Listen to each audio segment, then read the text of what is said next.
I pledge allegiance to the flag of the United States of America and to the republic for which it stands, one nation, under God, indivisible, with liberty and justice for all.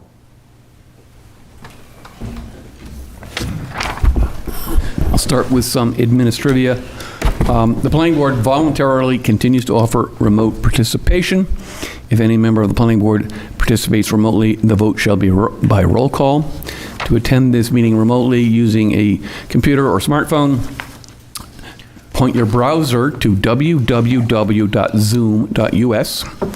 Enter meeting ID 754-663-912. You may also call in by phone for audio only. Phone number is 646-558-8656. Same meeting ID 754-663-912. If you have problems on the technical nature, call 603-845-5585. If you're on the phone and you want to participate, hit *9 to raise your hand to be recognized, and *6 to unmute yourself once you have been recognized.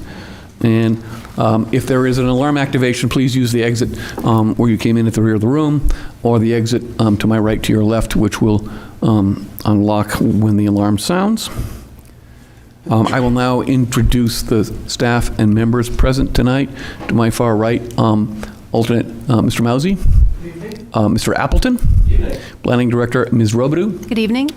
Clerk Ms. Wilson, Town Council Liaison Mr. Chase. Good evening. Newly appointed permanent member Mr. Wood. Congratulations. Thank you. Good evening. Mr. Minervini. Good evening. Our Vice Chair Mr. O'Connor. Good evening. My far left is our Community Access Media Coordinator Mr. Preventure. Good evening. Member Mr. Fishman. Town Administrator Representative Mr. Churchiello. Good evening. Mr. Pelletier. Good evening. And Secretary Mr. Malaby. I'm Dave Nelson. I'm the chair. So being our organizational meeting of the year, the first thing we do is election of officers. And I guess I should ask whether everyone whose term was up, did everyone get their oath conducted? I was informed, yes. Okay, great. So on the election of officers, let's start with the chair. Are there any nominations for chair for this year? I would like to nominate yourself, Mr. David Nelson. Second. Okay. Second. There's been a nomination from Mr. O'Connor, seconded by Mr. Fishman for David Nelson as chair for the coming year. Is there any other nominations? If not, Mr. Chase? Yes. Mr. Wood? Yes. Mr. Minervini? Yes. Mr. O'Connor? Yes. Mr. Fishman? Mr. Churchiello? Yes. Mr. Pelletier? Yes. Mr. Malaby? Yes. And I'll gladly accept and vote yes. Next, we have the vice chair. I would like to nominate John O'Connor. Second. So nomination by Brian Churchiello, seconded by Mr. Minervini, was it? Yes. I wasn't looking. For the position of vice chair for the coming year, are there any other nominations? If not, Mr. Chase? Yes. Mr. Wood? Yes. Mr. Minervini? Yes. Mr. O'Connor? Yes. Mr. Fisherman? Yes. Mr. Churchiello? Yes. Mr. Pelletier? Yes. And Mr. Malaby? Yes. And chair votes yes. Thank you. And finally, for secretary, do we have a nomination for secretary for the coming year? I'd like to nominate Mr. Malaby. Okay, so O'Connor moves, Pelletier seconds the nomination of Malaby for secretary for the coming year. Are there any other nominations? If not, Mr. Chase? Yes. Mr. Wood? Yes. Mr. Minervini? Yes. Mr. O'Connor? Yes. Mr. Fisherman? Yes. Mr. Churchiello? Yes. Mr. Pelletier? Yes. Mr. Malaby? A grateful yes. Right, and the chair votes yes. Sadly, your correspondence folder is still empty tonight. They don't care about me. Let's move on to regular order of business. First is escrow. We have item number 2608 to establish for Durabull Trailers. Okay, so the project name is 7A Street, change of use for Durabull Trailers, LLC. The escrow type is cash escrow, and the property is located at 7A Street. The request is to establish cash escrow in the amount of $22,626.25 for the above noted project. This escrow is non-interest bearing. Okay, what is the board's pleasure? Mr. Chair, please establish cash escrow in the amount of $22,626.25 for the above noted project. The escrow is a non-interest bearing, and I so move. Second. Moved by O'Connor, seconded by Malaby to accept the escrow as presented. Mr. Chase? Yes. Mr. Wood? Yes. Mr. Minervini? Yes. Mr. O'Connor? Yes.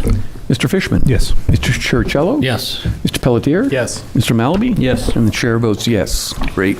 Next item on the agenda is item 26-09, annual review of our cash escrow balances. Okay, so these escrow balances are as of March 4th of 2026. Running down the list, there are some that you'll note are a little bit older. The T-Mobile Northeast is that's a removal bond type thing, so that will kind of remain in perpetuity for a cell tower. The Kershaw escrow is for the completion of the little mini putt-putt area. They haven't moved forward with that, so we will hold escrow on that. And then the remainder are not quite as old, and these numbers have been reviewed and the amounts deemed adequate for any remaining work.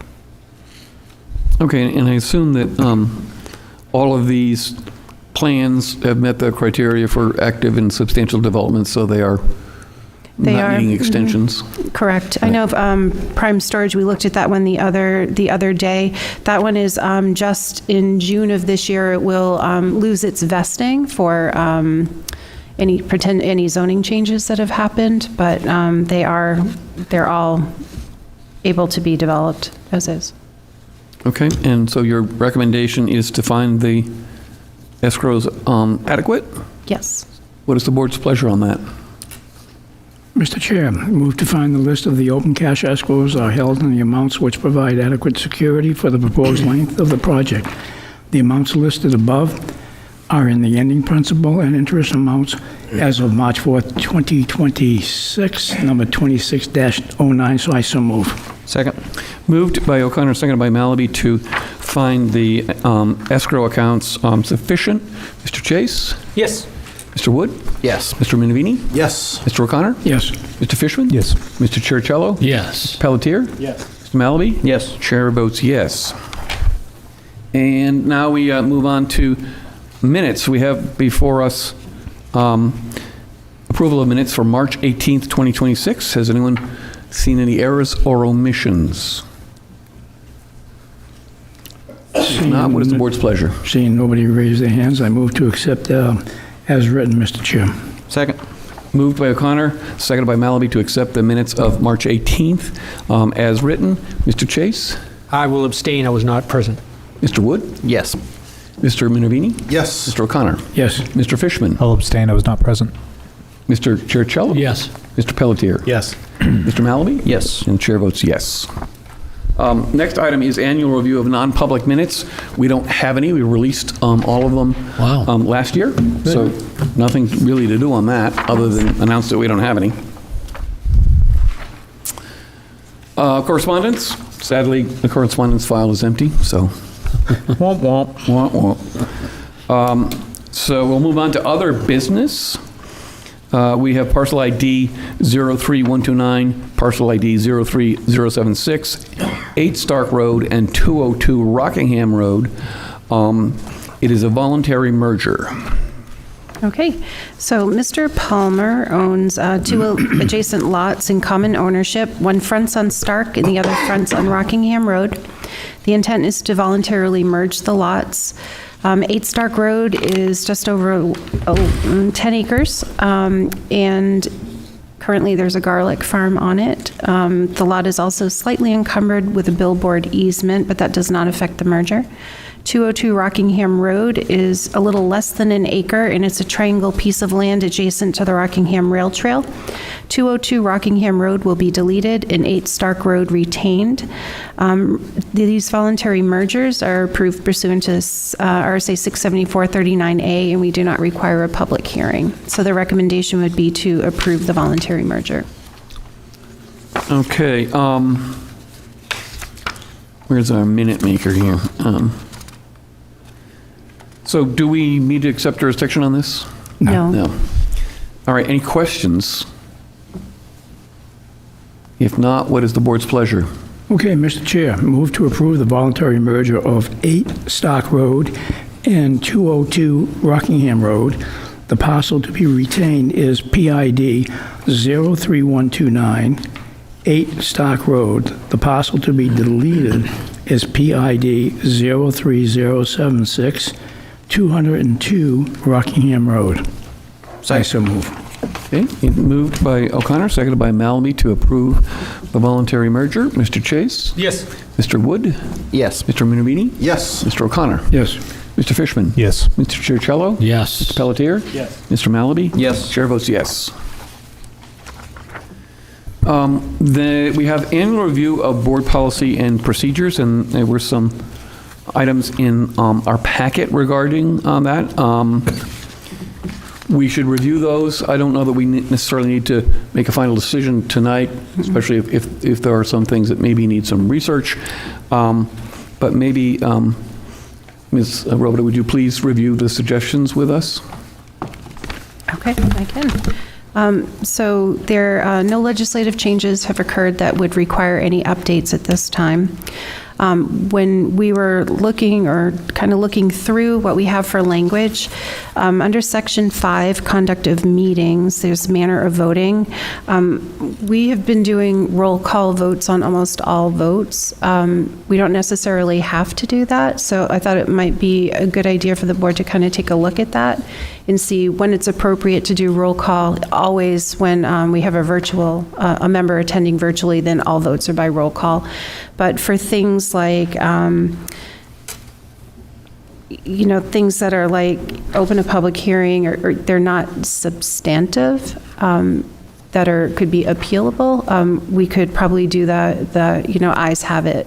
But I would appreciate if the board could kind of take a look at that and give me some feedback as to which way they want to go. I don't know if we have to incorporate it into the procedures. We can if we want to, but at least take a look at that. One of the things I know some of you have also took the training under Section 6 Order of Business. Can we, Go ahead, actually, stop. let's Yep. discuss these one at a time. Okay. Yep. So yes, my practice has been to always take a roll call vote on anything that's an approval or decision that would result in a notice of decision. And then take ayes and nays on purely procedural things such as opening public hearings, closing public hearings, adjourning, things that will not affect anyone's application. So if we want to put that in the rules, then that's fine, but that has been my my practice, just to make the meetings move more smoothly. Does anyone have any thoughts or concerns about that? No, I'm fine with that. Okay, hearing none. All right, let's move on to the next one. Okay. then. So one of the trainings that was conducted by New Hampshire BEA indicated that the planning board should vote on a waiver request prior to accepting jurisdiction. Their rationale was that if there are checklist items and you have to meet all of the checklist items in order to accept jurisdiction, if someone's asked for a waiver from one of those until the board votes up or down on that waiver, then that item is left open. It has not been the board's policy to operate in that manner. And I was a little confused, and I had mentioned it to Mr. Nelson, that I don't know how we are accepting jurisdiction and then we open the public hearing after that. Our decisions are made during a public hearing. So I'm looking for guidance from the board on how you want to that proceed. there are two valid sides to this, right? Yes. Yeah. I mean, I think the point that the BEA is making is that if there is a waiver request that causes a substantial piece of information, a report, a compliance with a regulation to be missing, then it might be that the planning board would legitimately say, there's not enough information here for us to make a decision, and you would like them to come back with that information before you start I think it's currently, what, the 60-day clock? Yes. Once a plan hits our desk, we have 60 days to, accept or deny, it could be with or without prejudice. And so that's a good point. The other thing that concerns me is what Ms. Robideau points out, that waivers are in the statute. We have to have a waiver process. They're expected to be granted as part of application deliberation. And application deliberation is supposed to be during and after a public hearing. And so making substantive decisions on whether we would or would not grant a waiver before we even accept jurisdiction gets us afoul of the other side of that. So maybe we try to split it in the middle and have the staff report that the waivers that are requested should cause the board to have some concern about whether there's sufficient information. And in that case, we would not necessarily vote on the waivers, because I think we should do that in a public hearing, but we might say the absence of that information, whether it's requested a waiver or not, is not sufficient for us to proceed. I think we can maybe have it both ways and not get afoul of the law that way. Anyone? So, I'm just thinking it's almost backwards to me, because when you accept jurisdiction, you're basically saying that the plan is complete. If I don't accept jurisdiction, you're saying there's something missing. So why would I approve a waiver on something that I feel is not complete? Doesn't make sense to me. Yeah. It's almost backwards to me. Well, so waivers, we have occasionally gone against the advice of our, I'll pick on the engineering department. They wanted X, Y, Z, and the applicant requested a waiver, and we heard the testimony, and we decided, you know what, we're going to grant the waiver even though the engineering department didn't support that, because that's our function. So there can be things missing from the checklist, but that doesn't mean that the planning board should automatically reject the application, because the applicant has a kind of constitutional right to have their day before the quasi-judicial body of the planning board and ask for a waiver.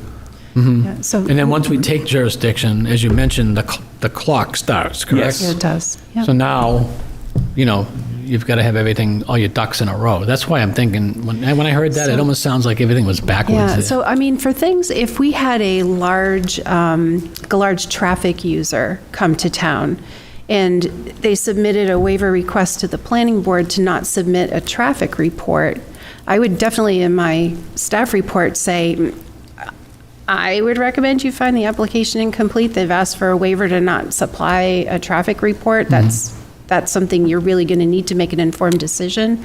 Obviously, it's the board's decision whether they want to accept it as complete and then vote on the waiver later. But things like that, those type of checklist items that have a big impact on your decision-making process, I think we would, if they submitted a waiver request, we would bring it up, ahead of time for you guys to look at when you accept jurisdiction. But things like ask for a waiver to not put a granite bound there because it's an existing iron pin on a corner, or Or things like hiss-mapping, that. yeah, so we're Even in- though technically bounds are part of the checklist, that's something that really should be discussed during a public hearing to see if it's, so there's that. Oh. But I wanted clear direction, because when I attended the workshop, I was like, oh no. Like, I've been telling you wrong things all along. But I think, there's an argument for both sides of it. Mr. O'Connor, you had a comment? Yeah, most of it's administrative. One of the questions I have is that there's two divisions. There's the subdivision regulation 6074:36, which is optional, and then there's site plan regulation 674:44 is required. So we may have to need two explanations if we do decide to put something into the policy and procedures, and need to break out which one is which and what do we have to fall to if we have a particular site. Well, towns like Derry require both subdivision and site plan. I have a feeling that the DEA legal advice might have been more targeted towards smaller towns that don't have professional staff, where you get 5 members of the planning board and they're trying to figure this out on a Thursday night. Right. So we have the advantage of having professional staff, and if it is a big plan, it will be subject to outside engineering peer review. Yes. So, Okay. So I think we're okay. I really wanted to have this discussion to get input, but I mean, I think we're okay proceeding the way that we have been. I prefer that. Okay. All right. so does anyone else have a different opinion than the consensus that we ought to continue the way we're doing, except for if somebody comes in with an egregious missing piece, staff will flag that, and we won't make accepting jurisdiction a gimme. We'll debate it, right? Okay. Because but I'll be honest, because we have such professional staff, because we have a TRC review process, we don't really get applicants that come in with big missing pieces. No, sometimes they want to waive TRC review. Oh, well, We've had those. okay. But that's okay. All right, so moving on. In the, developments of regional impact. So this raises an interesting point about how we do no votes. Because technically, if you make the motion in the affirmative and everyone votes no, as we have been doing, it's really not a negative. We're supposed to go and make another motion. So we don't feel it has regional impact, and then you vote again to say, I move that this plan does not have regional impact for the reasons we just cited. Like, that So- technically is the way it's supposed to. So you're basically doing it twice. Yeah, so if there's a no vote, it should be 2 votes. So the rationale behind this, because I've actually heard this from lawyers in law lectures, especially on applications. Applications are almost always conditional. And they're always about our concerns and mitigations. And so it's not a binary thing. In other words, we may have members on the board who would vote for an application if it didn't grant this waiver and it had mitigation for that abutter. So it's a menu. It's not an up or down. On the other hand, the way I look at regional impact, it either is or isn't. Correct. So I don't think it matters how we vote on that, because there's no conditions that we could apply to a decision on regional impact. That's the way I look at it. But And I'm how looking does at, I mean, everyone else think about it? 2 separate motions doesn't really change the intent. I mean, we can vote a certain way, and there's the intent explained. So to make a second motion, just to vote yes after the no, doesn't really, it just, That's It's what I've kinda always, silly. that's always been my thought process. But I think technically, so if you had an application and it came down to, it was like, the majority voted no, and a couple members voted yes for the application. The way we've been voting now, the application would be denied. But what we're talking about regional impact now, right? Well, I was using that as an example. So Yeah. on applications, absolutely, I believe the correct Okay. legal, because you can't get a majority of folks who agree to the motion with its set of conditions as it was presented, that basically is just a failure to reach a decision. What you're supposed to do if you have a no vote on a motion of conditional approval, you're supposed to reopen discussion and say, well, how could we change the terms of the approval to get to yes? And that's because you're supposed to protect the rights of developers and landowners. The fact that we, did not get a majority for a particular package of conditions and factors, that is not the same as a denial. That just simply means you didn't make the soup right and you didn't get to yes. So I actually was on the planning board when we lost a lawsuit, and it was explained to us that that's what we needed to do. So, Okay. so for applications, absolutely. Okay. A failure to get a majority on an affirmative motion is not a decision. It's a failure to reach a decision. Okay. So moving forward, we'll still do, the development of regional impacts will still be the no, no, no, no, no's, unless it is yes. And then for applications, it'll be at the call of the chair if we get a series of no's to decide Yeah, if we so want to reopen If that. that ever happens, Okay. staff, please remind me. Okay. Or whoever is sitting in the chair at that time. Okay. Because we so rarely actually get to a no. Okay, That we're maybe out of practice. But yes, Yes. if we fail to reach a majority yes on an affirmative action, affirmative motion for approval, then we need to open up the discussion and see if something else would get to yes. Mr. Minervini. On a vote, like the regional, determination of regional impact, is there any reason why a planning board member couldn't motion right from the start, no, this does not constitute a regional impact? We could. Again, it is different than other motions in a sense, because it's either yes or no. It is or it isn't. But we have a long-standing practice that we always make motions in the affirmative. Is that, gospel? I don't know. Maybe not. it's canon. But yeah, I guess we could. I kind of like the way we do it, because it keeps that, I like that we always do it in the affirmative and then we vote no. And I'm afraid if we start changing that, if we fall out of that practice, if someone has a plan that comes forward and we're used to saying, well, I don't agree with that, so I make my motion and that I vote to deny this application, because then like we've stepped outside the lines. But as always, this is at the board's call and pleasure.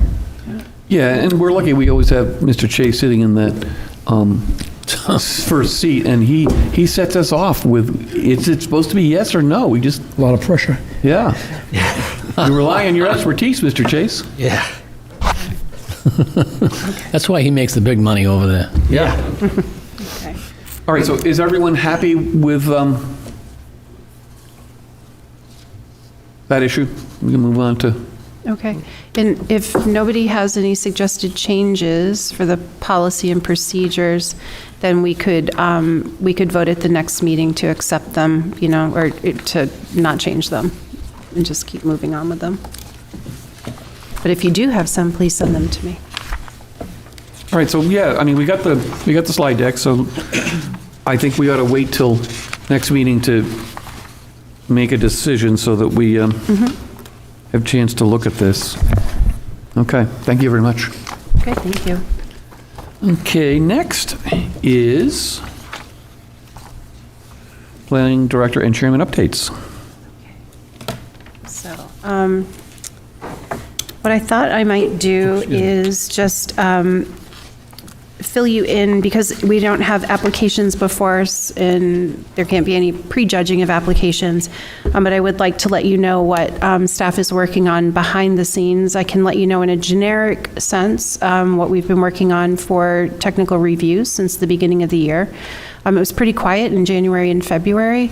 March, we have been slammed. We're doing 2 or 3 a week. So we reviewed an application for redevelopment for about 3,800 square feet of commercial use with associated parking and drainage, a 12-lot subdivision, redevelopment of over 12,000 square feet of mixed-use commercial.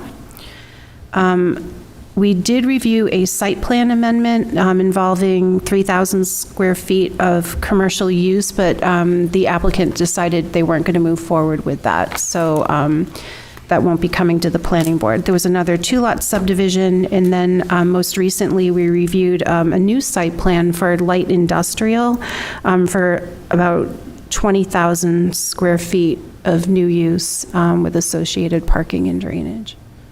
So, yeah, so you've got a lot coming. And I think, this list kind of pinpoints what, with TRC, not, the things that we work on don't always get to the board, because for some reason or another, there might be land that is too, it's just not easily developed, and what they want to bring before us is, they can't do it because they just can't meet the regulations. They can't get the AOT, or they can't do certain things. So not everything we work on comes to you, but the majority does. But I thought it might be nice, like every couple of months, to give you an update on, what we've been working on, and so you can anticipate what's coming to you. Great. Any questions on that? No? In terms of the chairman update, the only thing I have is that with the elevation of Mr. Wood to a full member seat, we now have a vacancy for an alternate position to fill a 3-year term that he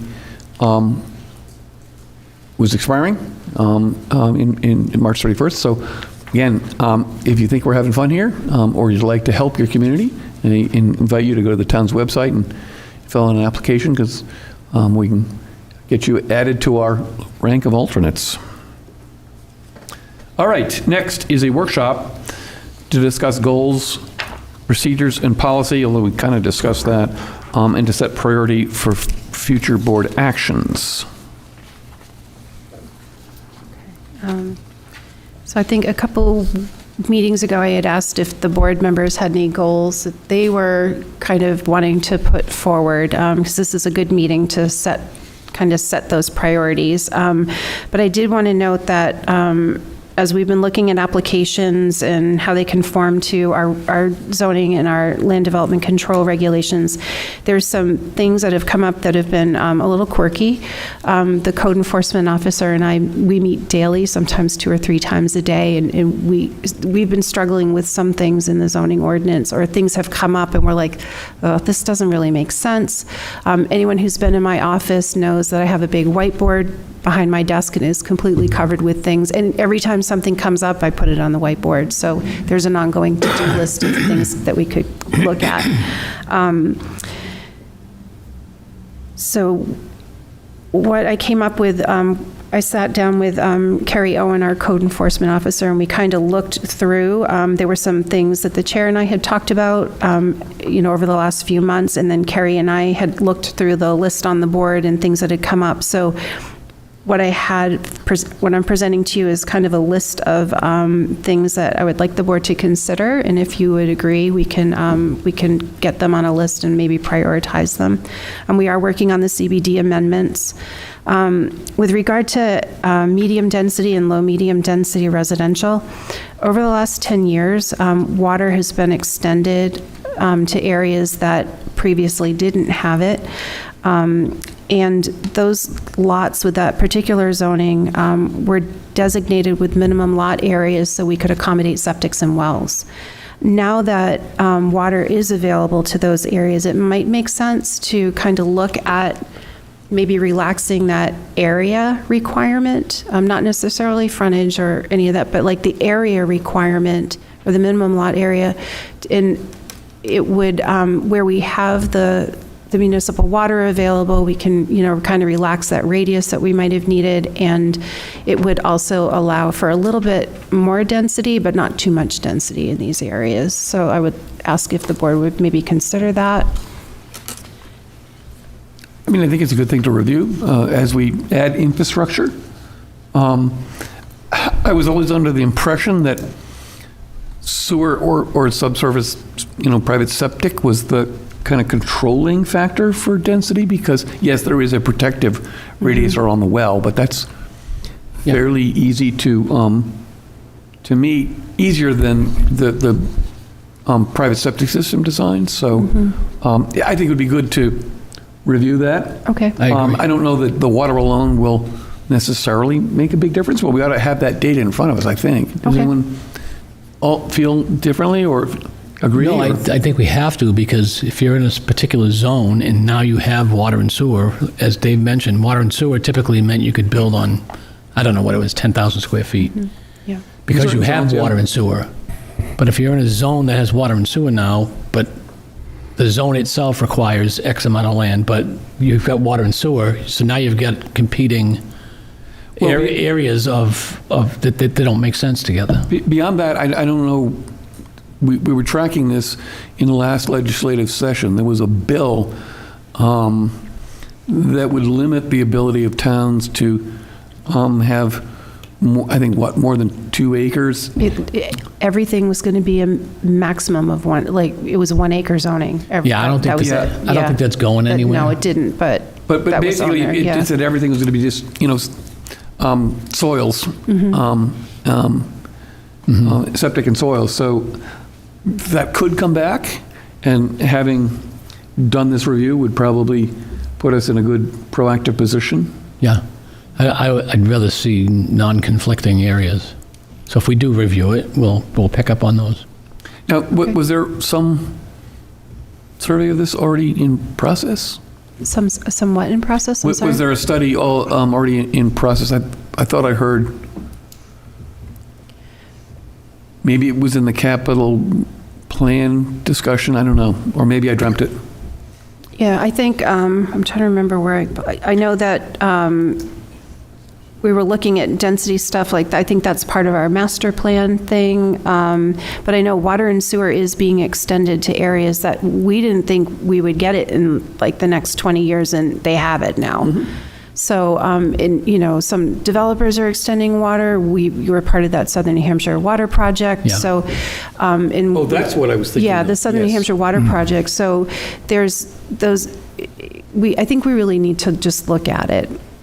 But I do think that you're correct on the CIP that was presented by Mr. Fowler, was that, like going down Ryan's Hill, that they're talking about putting sewer in there. Yeah. Yeah. And so, because a lot of that soils, and I was going to concur with you, is most of the soils over there, you can't build anything but auto dealership.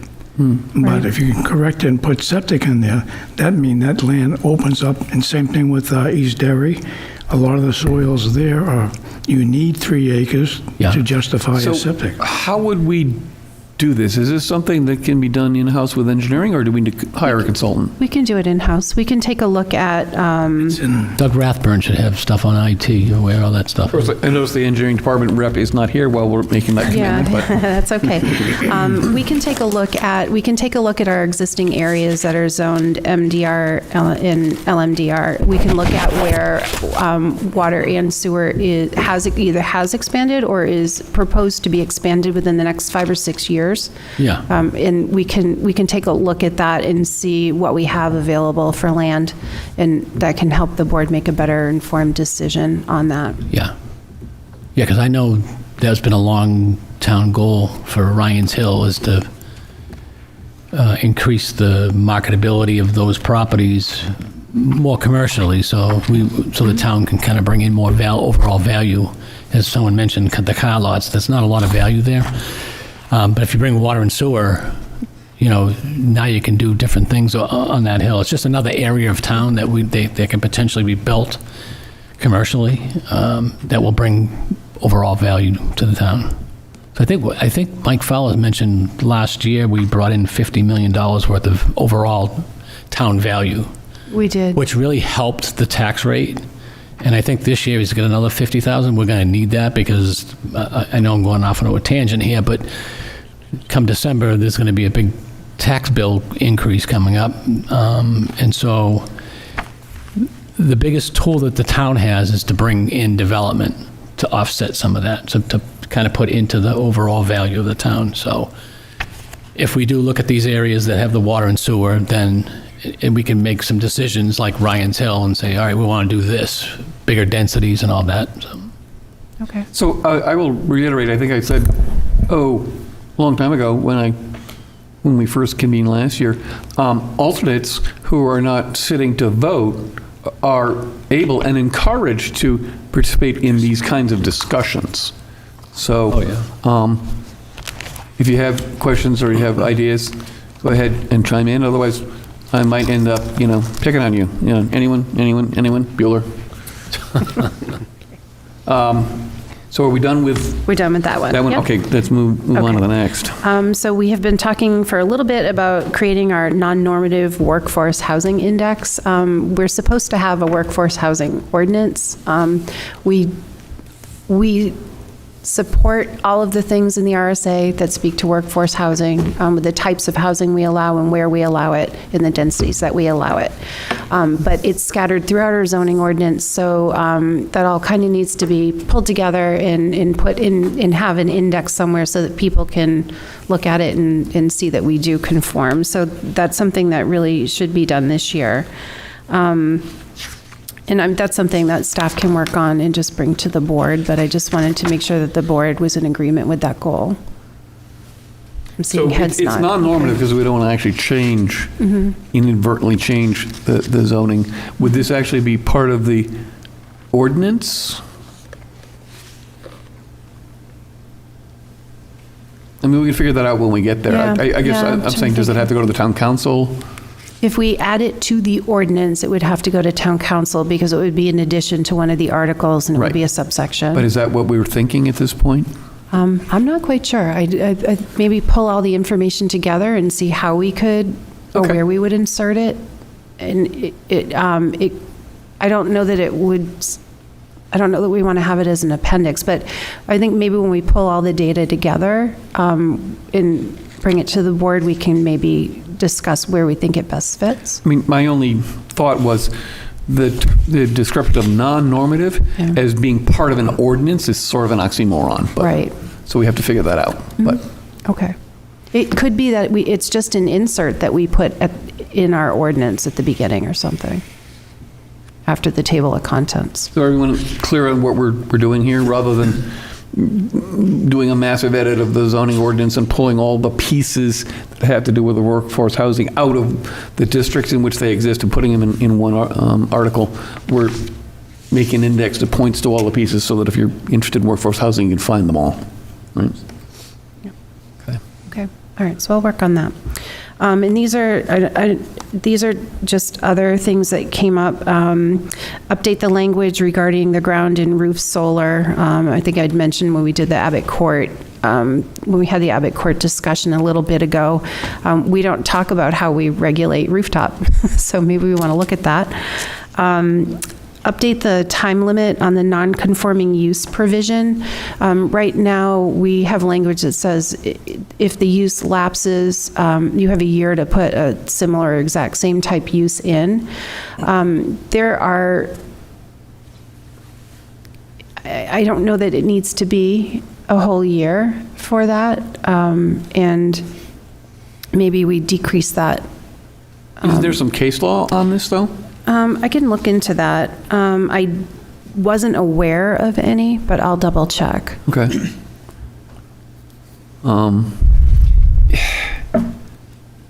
The only, oh, I'm sorry. No, I'm just thinking that there may be legitimate reasons, financing, and insurance company dragging their feet. There could Well, be a that's- lot of reasons. Oh, well, why That's what I was going to say. If it's No. if it's a fire issue, sometimes it takes. No. So it would be, so say I have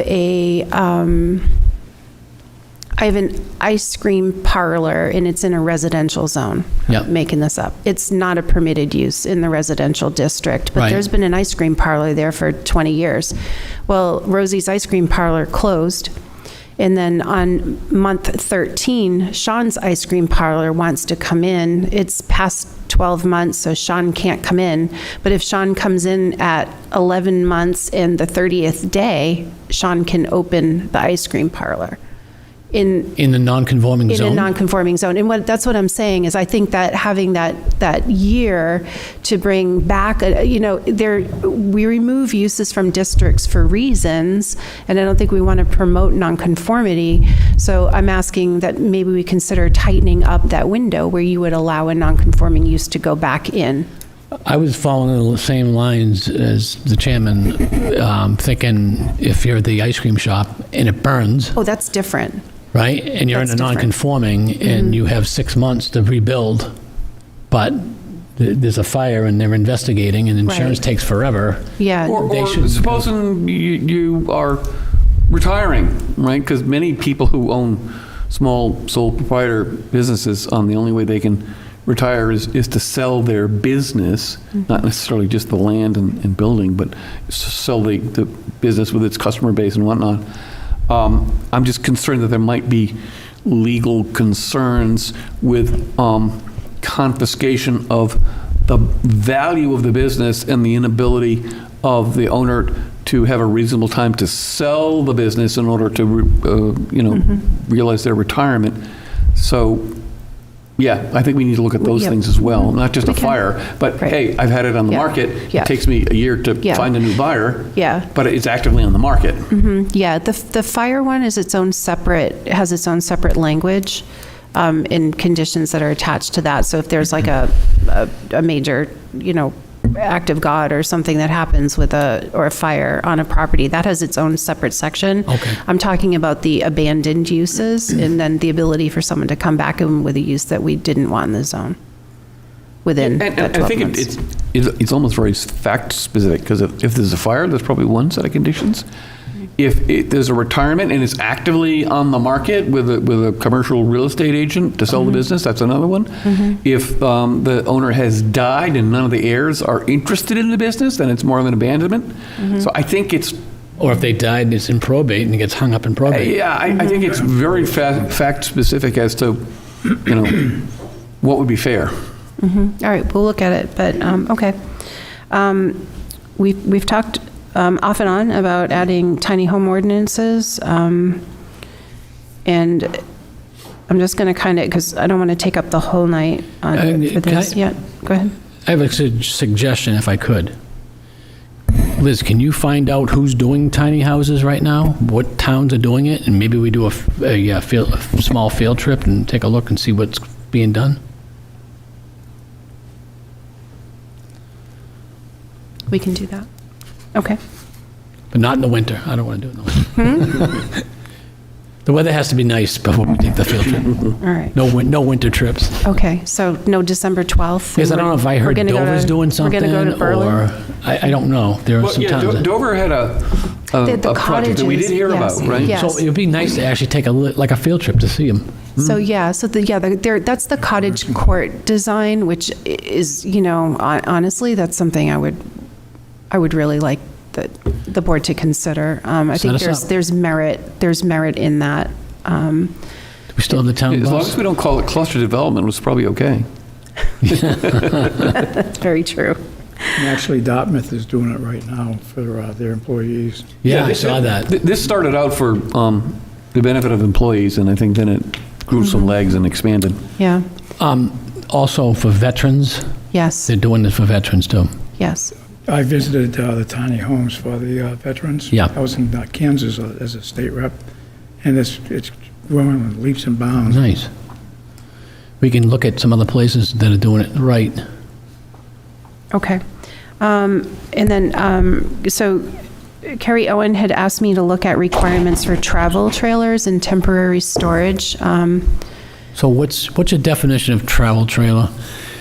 So I don't have the zoning ordinance in front of me, but I think we do have a definition, and it's like the length of stay that they're allowed to be somewhere. Okay, She would 'cause like I- us to look at that. Yeah. Yeah. Without naming any names, I think there was It's, an area where people would park their recreation vehicles and stay yeah, for a long time, and then Right. they're not being properly Right. taxed, they're being lived in, but they're being, it's treated more as a vehicle. Would that be a campground? I'm not going to get into any Yeah. names or anything, but I'm just saying, I mean, is that what she's looking well, at? there's no, that's like the recreational use, but like there are the travel trailers, and that is an issue sometimes, that where, I know in other towns, they have ordinances where you can have a travel trailer on the property, someone living in it X amount of days, and then it has to go away. And then with regard to the temporary storage in those trailers that are being stored on people's yards. I've seen them. How long those can stay. Yeah. I remember when I worked in Auburn, we discussed both of those things, and they put provisions in the zoning ordinance because people had those drop-off big trailers. Containers. Yeah, they look like, and they would just just trucking be there. containers. Yes, so it looks like there's a truck sitting in the yard, but it's no wheels or anything. So Right. she would like us to look at that. Yeah. And she can, I can work with her and maybe draft some language and bring it to the board for review. Okay. But I just wanted to get that on your radar. Yep. So this one's a fun one. We talk about town, and we never say we mean the town of Derry. So when we talk about for example, a town road, your lot has to front on a town-approved road. Well, which town's approved road? Is it ours? All Is right, it- so I think. Well, that's the where common definition- sense kind of comes in. Well, definition- correct, but we've been, it's been pointed out to us that it is not clear.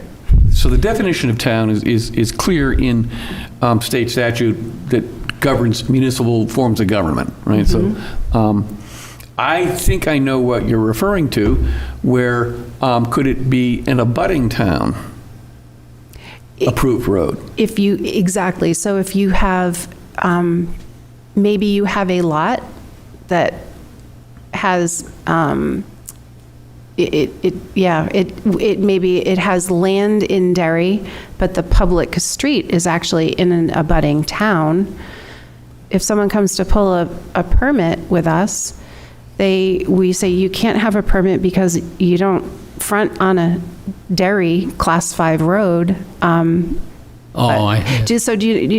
we're not But clear we don't have what jurisdiction town. of other town roads. Right, but if it's a lot where they don't want to put a driveway on this, the other town's road, and they want to put a driveway on the Derry port. Yeah. So it's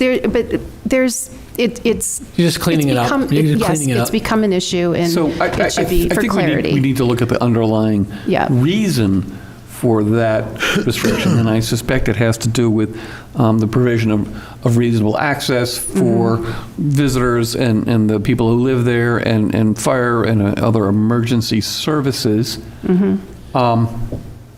So I think we ought to be careful that if you have a lot that's subdivided between two abutting towns, and you've got a road that is maintained by each of the two abutting towns to the same standard, and the driveway happens to be in the other town, could you, with a straight face, say, well, that road in the abutting town is bad because it's not owned by us, it won't serve the same viatic access requirements for life safety? I think that'd be a hard argument to make. You can't straight face that, but when you're talking about the way our language is with regard to frontage, if we want to be clear that it's frontage on a town of Derry Class 5 road, we should define town as, in our ordinance, we mean town of Derry.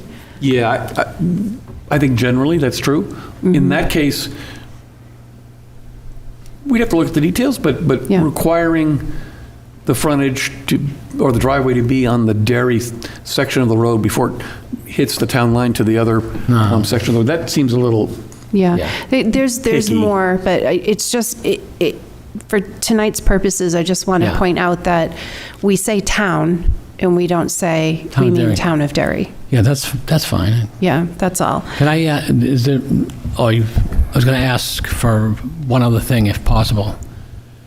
Where I'm seeing a lot of dumpsters in like high visibility areas that are not screened, where they could be placed in a spot that's different, that's like not on the street type thing. so are we talking about commercial or residential? I think I've seen it in both, believe it or So, not. I mean, the problem is, as far as I know, state law gives the planning board very little ability to regulate stuff on residential land, because we don't do a site plan. Okay, that's So, fine, but we could perhaps have a nuisance ordinance, but I don't even know if that would be a planning board thing, or it would be a, no, I wouldn't want to do nuisance. I've seen some businesses that have, the locations of the dumpsters are like right there in plain view. It just doesn't look They're 10 good. feet from the travelway, yeah. And if they Understood. screened it, that's fine. If there's no other place for it and you screen it, Yeah, then we don't see it. But you're driving down these, understood, yeah. Some Yeah. area- My areas, guess and is they're, like, if you right wanna- there. If you want to take care of the existing conditions, you better make that a health safety code or a town their police code, their code authority code, issues. because we can't go back and have, second guessing on No. existing No. plans. but if we move forward, Right, yeah. But no, I understand, especially on the commercial sites where things have kind of crept, like the use has crept beyond what was originally approved for the site. Yeah. It becomes a compliance issue, and not that it's not on the town's radar, it's trying to move through the enforcement actions can Yeah, be, yeah. and hard. can I just Yeah. add one? Oh, go ahead. Well, I got one, and then you can go back. No, you go ahead. So I have one like that. I think it would be wise for us, for health and safety reasons, to require residential parcels to have driveways with turnarounds. Because backing out into the street, especially on a busy street, is inherently a little bit dangerous. What do you mean by a turnaround? Well, you're a realtor, you must know what a turnaround No, is. but on a private driveway? Yeah. I'm just like thinking of my house. I have a wide driveway. I can't turn around in it. Well, so I have one of those little T's, it's called a turnaround. Yeah. So I never back out into the street. So I'm always backing out into the street, like all the time, because I just Yeah, don't. so I'm on a third of an acre. I can't do This it. is a Daveism. I think it actually would be a safety feature that we could discuss. for new It may driveways. not get support. For new driveways, Yeah. we do have a provision, if the driveway is over 150 feet in length, they must provide a turnaround. Yeah, I think it should be irrespective of length, because backing Okay. out into a busy road We can look at is that. dangerous regardless of how long the driveway is. Okay. But that's just one of my little pet peeves. You have another one, Brian? No, could I'm back just saying it's. I thought you had another suggestion. No, I'm just saying. Oh, okay. No. Yours now. I was just saying my suggestion in my neighborhood where houses are very tight, it's not practical. That's all. Because all my neighbors are in the same situation. Yeah. Yeah, Unless you stop in the street, tie up traffic and back into it, so when you leave, you can get out that way. But, for instance, I have my two-car garage, so when I park at night, I'm pulling in. But when I leave in the morning, I'm backing out. I don't really have a place to turn, even though I have a big driveway. I mean, that could obviously be dependent on district.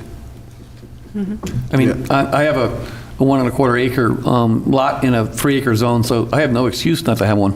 Okay. We can look at it. Okay. So the last, like, kind of zoning type thing would be a review of the sign ordinance again. Things like banner signs, off-premise signs, permitting of signs, like maybe take a look at that again. So other things I would like to maybe offer as work sessions, just when we have time, when we're not inundated with plans, maybe take some time during a meeting to kind of go over the escrow process with the planning board, because not everyone is familiar with, what happens.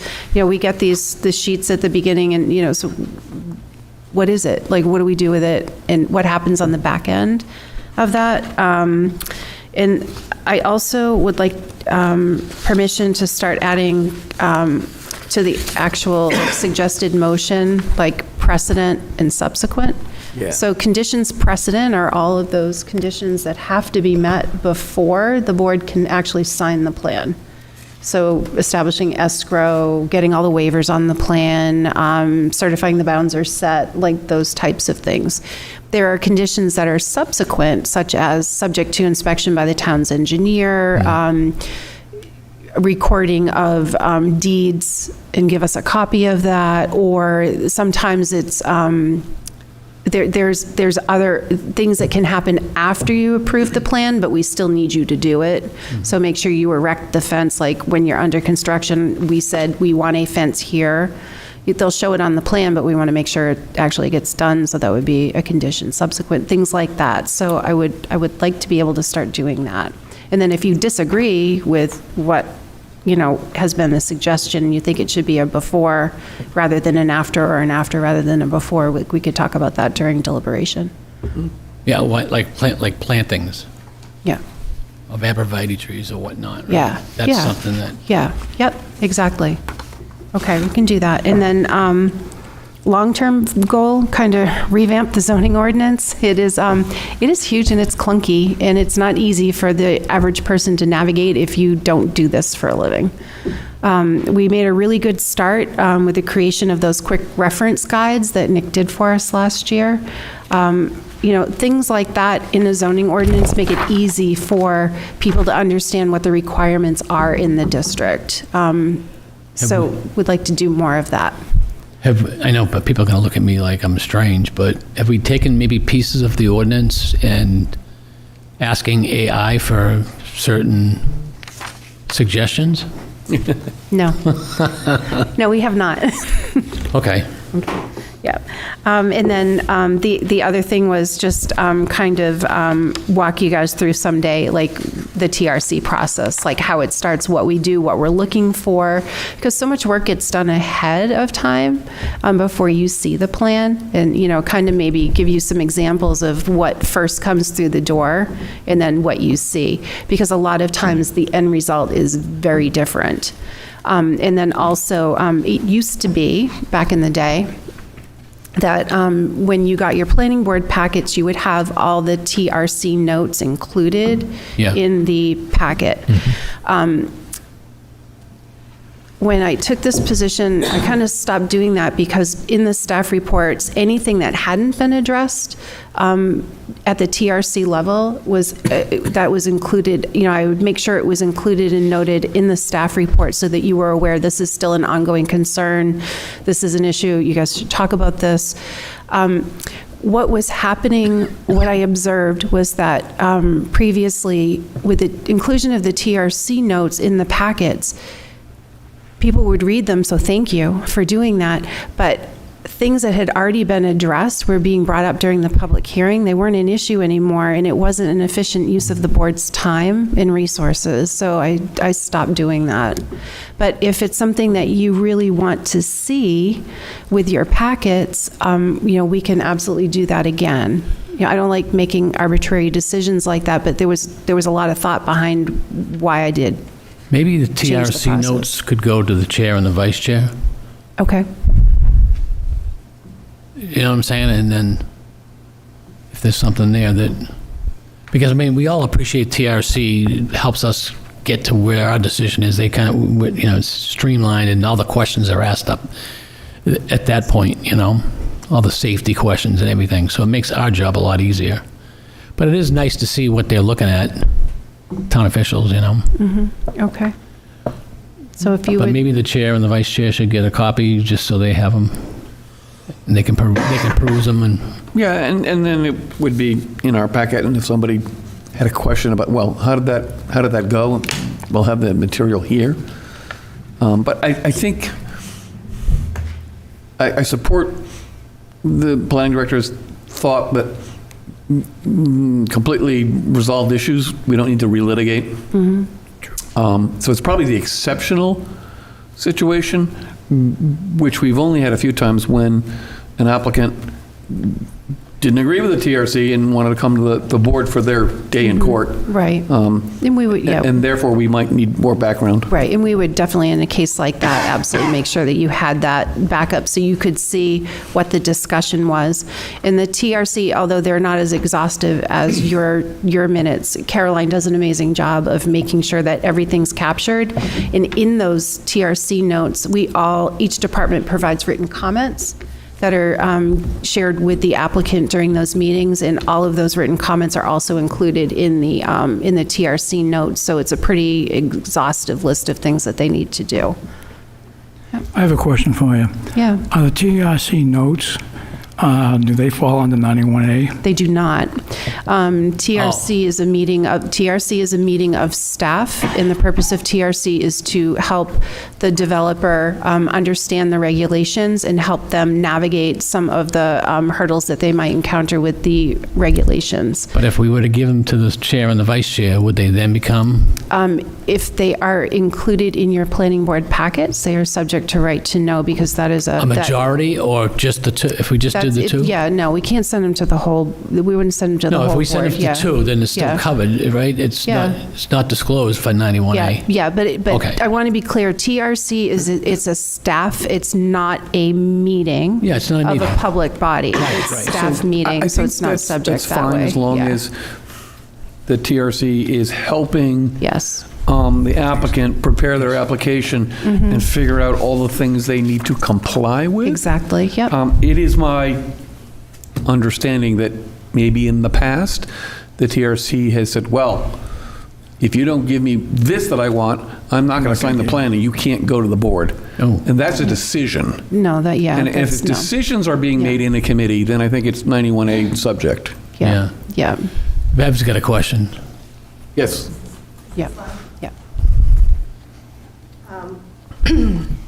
The only thing I would question about all of this is a lot of times people are coming to TRC before they've finished their negotiations and their deals.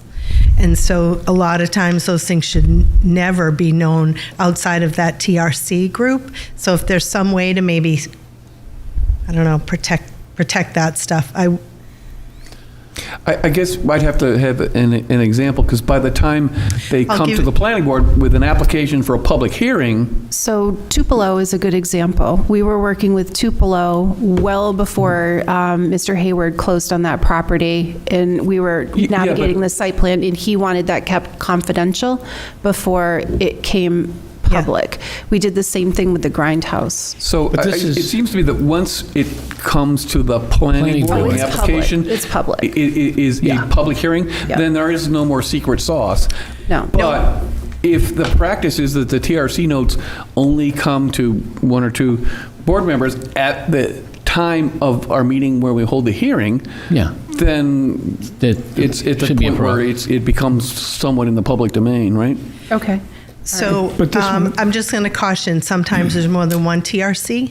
Sometimes they have to come back. So I would just say, whatever we're doing with that, we have one now that they haven't closed on their property yet. They're trying to make sure they can get permitted. So coming through the TRC process helps them learn that and make sure that they can do everything they need to do before they close on that property.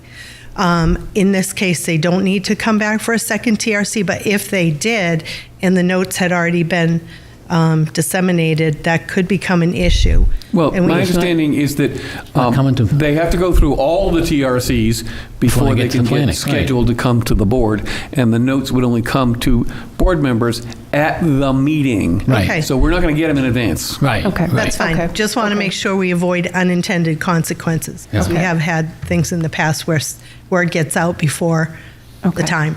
So, Okay. yeah, people in town say, Dave, you're on the planning board. You must know all the people who are coming. I said, I'm the last one who knows. Better that way. Sometimes Better me that way. too. Yeah, yeah.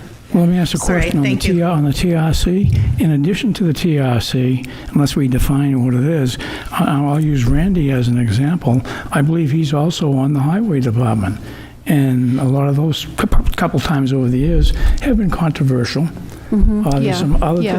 other committees that's well publicized. Correct. So I mean, once And once that's it not hits staff. right, once it hits a public body such as conservation or highway safety, I mean, then that project is obviously out. It's out in the wild, and people know about it.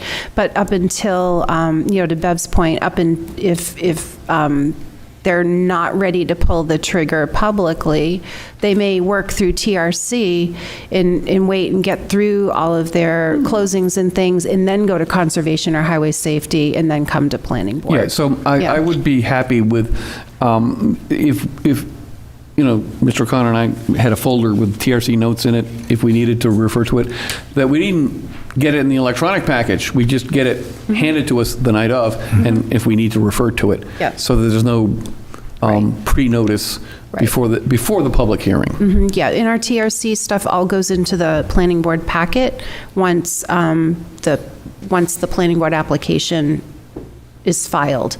So then it all becomes public, and we always have that with us at the meetings. So I think while we're on this, I think Bev had a couple of requests.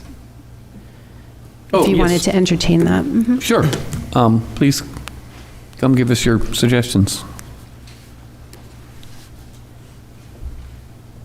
And thank you for all this input. This is super helpful. Helps me. Yeah. Nothing too specific. I mean, Liz and we've talked over the years about maybe expanding some of the uses in GC2.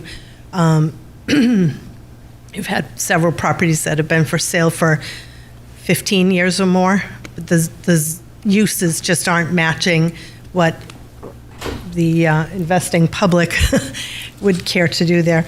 And I don't want to get into specific uses right now, but I think, Dave, you and I talked about right before this meeting of maybe looking at some of the zoning in totality and looking at ways we can get rid of some of the uses that are no longer viable, or Yes. Yeah. Milliners. Exactly. There are some things in here that are pretty much, obsolete at this point, like TV broadcasting stations. We're probably not going to see that. But then there are other things that are very The one on B Street's work. sought after that we don't still doing have, it? we can't accommodate because we don't have those properties in town. And to Brian's point earlier, we really do want to expand that commercial tax base. So I just, we don't, not anything specific today, but maybe just review some of those zones. So my thought is that we kind of did that with the gateway rezoning, right? We looked at all the uses, we said, some of these are silly, some of them need to be added, some of them need to be expanded. And I think we improved the commercial viability of that district. And so if we, want to in turn, maybe even look at all the commercial districts in that light on a rotating basis as we have time to see how many, hat shops and other antiquated things are in there, but are missing more important things. I think that would be a good idea. I mean, trying to do it on a tight schedule might be tough, especially if we have significant plans coming in and everything else on this list. I'm thinking we'll be lucky if we get through it in a year, but I think that's a good idea because we did learn something from that gateway exercise, right? Yeah. Does anyone Yeah. have any thoughts on this? No, this talk about data centers and stuff, and I don't know if we're looking I at don't anything. think- But also the governor's talking about small-scale nuclear for energy, so these conversations are starting to come up, A lot of changes coming. so that would affect planning to some capacity, zoning, right? Yeah. Yeah, I mean, we should, I think, I mean, it may be way ahead of our time here, but. we should try to keep ahead of the times. Although I have to quote a very apocryphal quote that apparently was from Chief Justice John Roberts in the oral arguments today. And his quip was, "Yes, it's a whole new world, but it's the same Constitution." Oh, I like that. I'm just saying that, it's Just good to changes. keep up with the brave new world, but, Gotcha, I guess. Yeah. The more things change, the more they And stay just the same. because you brought it up, nobody has asked to build a data center, and nobody has asked to have a detention center. And I know that's out there in the internet, and on social Merrimack, media. right? Those things are not happening. Well, that happened in Merrimack, and it came all of a sudden, and Yeah. everybody got all tied up. It's Well- not even been discussed here. And the problem is a detention center is a governmental use, so we don't actually get to regulate that. Right. Because of Right, this federal. wonderful concept called sovereign immunity. So. Right, Yeah, lucky for us, no one's asking. Okay, okay. All right, thank you. thank you. In All right. Rockingham, And $150 a day. Okay, so is that the, that was my very exhaustive list. all right, so sorry. this Yeah. is great. We have some ideas. I think maybe the next step is to actually try to prioritize them, Yep. given Okay. that yet we don't have infinite time. But yeah, Okay. that was very helpful. All right, thank you. Thank you for indulging me. All right, what's next? More workshops. No, we have another workshop. Yes, you do. No adjournment for you, Brian. I don't know. All right, so this is the fourth workshop on the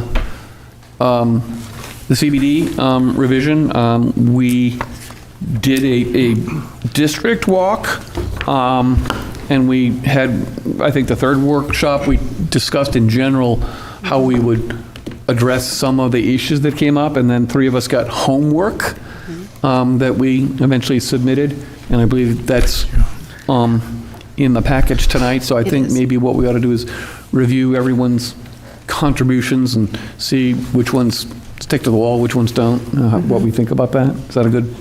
I think that's perfect. Okay. So how do we want to, you want to just do it section by section, or? We could. So I think, so Mr. Nelson, I think you added some stuff to the purpose, but then Mr. Fishman's section came next. All right, so this is Yeah, on so- page 1 of our handout in section 16533, and I propose that in the middle of the purpose paragraph, we add, in order to protect the predominant character and historical nature of this district, dimensional requirements shall be established to encourage a consistent streetscape. Because I think that was a goal last time the district divisions were written, but it was never articulated as a purpose, and people may say, well, why are you doing that? I think it's always, these things are not, the purpose sections are not in and of themselves legally enforceable, but it gives guidance to people as to interpreting the rest of it. Yeah. Why is it there? What does it mean? Yeah, and not having a purpose statement is not good. That there have been towns, there's case law for towns who don't have purpose statements with their districts, and it has not ended well. So it's good to have it. Yeah, I think my recollection how this evolved, and again, I was away for a while, but we had originally just the central business district, and then we did the traditional business overlay district, which was our quintessential old New England town. And then that was the core of quaintness and pedestrian friendliness and shopping and whatnot. And then the central business district was the next ring out that was slightly less quaint, slightly less protected, but still was part of our core downtown. That was kind of what I recall about the process. Yep. Mm-hmm. Okay. Yep. Mm-hmm. So does anyone have any comments, any suggestions on that one sentence added to the purpose? Okay. So where's the next red ink? All right, it's So in. under multifamily, same page, B5A. So whose homework was that? That would be, I added the and conversions. Okay. Because, and then the density is Mr. Fishman. Okay. I think my research showed that we're already pretty prohibitive, restrictive in terms of density, and there's strong support for increased density having an outsized impact on the ability for the downtown to develop more commercially, which will increase the tax revenue for the town. I looked at other factors like impact on crime, traffic, and all the research really indicated that the concerns are overblown, and that traffic is not going to be affected. Impact on the schools is probably not an issue. So a lot of the items, I mean, I could comprehensively or exhaustively go through this, but all the issues that we discussed in the board, I feel like the research shows that we shouldn't really be concerned about, and increasing the density probably offers the town a lot of opportunities for economic development. And likely, I mean, it's maybe a question of taste, but I don't believe that will degrade the feel of the area. So my recommendation is to increase to 24, at least. I mean, certainly, if we're looking for entertainment destinations and discretionary spend destinations, that's going to be incentivized by a larger population of people, on foot who can easily reach those places. So if we want those businesses to be successful, we need to supply them with customers, right? Yes. That's right. I mean, the fiscal impact on the town of per unit is of multifamily units is substantial, right? And so providing more opportunities for more units in one area is only going to increase the ability for the town to drive economic revenue. I'm sorry, I'm looking for the exact reference point to what you just mentioned, but we had a finding in there that the impact on the local communities, the local commercial businesses is going to be substantially increased by the density, and our town can support it. In terms of the infrastructural costs, doesn't seem like it will have a negative impact either. So, in terms of access to water, et cetera, sewer. Yeah, I mean, in terms of crime, it is true that most of the crime in America is in the 10 largest urban centers, but we're talking about millions of people with high-rise, development, high density. So I don't think we're anywhere near that. Okay, anyone have any questions or comments on those density changes? Yes, actually. So the impact on the school totally makes sense. The TFR of the entire country is low. I totally understand why that wouldn't impact the school increasing the density. You said you did research into it and it said it wouldn't impact the traffic. Doubling the density doesn't impact the traffic at all? That's what the finding said. Let me pull it back up. Because, I mean, the traffic is not awful in that area, but I would suspect doubling density Page 4, would at least Brian. impact in some regard. So the estimate was it would increase about 2 to 3 additional car movements per hour at the peak, going from the current density cap, approximately doubling it, right, based on the trip generation manual. So I don't have enough information specifically to say what 2 to 3 additional trips per hour is going to look like, but it will have an increase. Yeah, and those 2 to 3 additional trips are at peak hours of traffic movement, so the 7 a.m.s and the 5 p.m.s.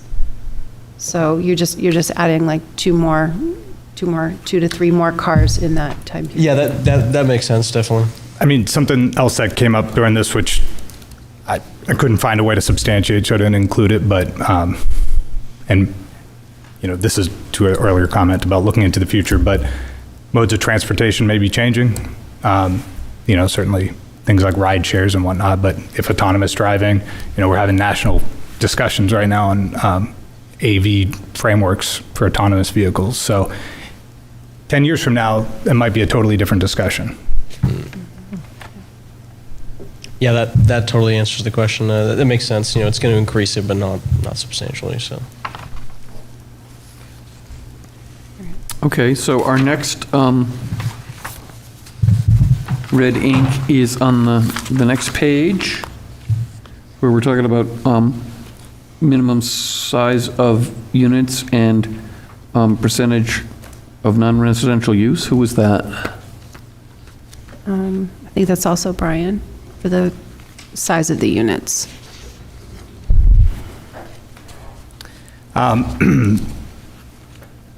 So based upon local comparisons as well as national standards, the 800 square foot minimum's much larger.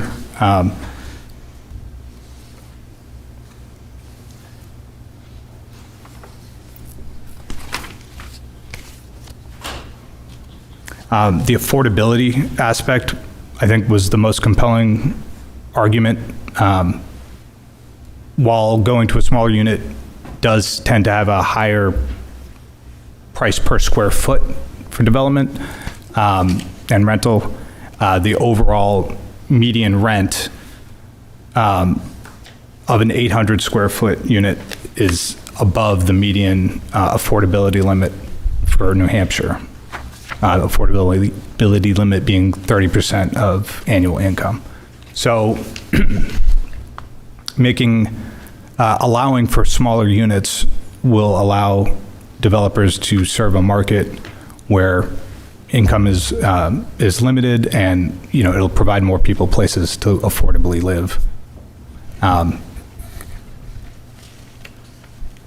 Is my takeaway from. No, I tend to agree that the unmarried person, professional, younger person that we kind of want to attract into the state and the town. The affordability, you hit right on it. 400 square feet as a studio, I think works for some people as a price point too. At least that gets them out of the parents' basement, So I agree with you on all those. Any other comments, questions? I would say definitely put it on the line, because a lot of the hospitals have what they call travel nurses, and they're usually looking for a place for 6 to 8 months. And so they either follow the weather, they follow the skiing or the snowboards or whatever. But there's a lot of this coming in. I just mentioned earlier that Dartmouth is putting a bunch of these together up in their area.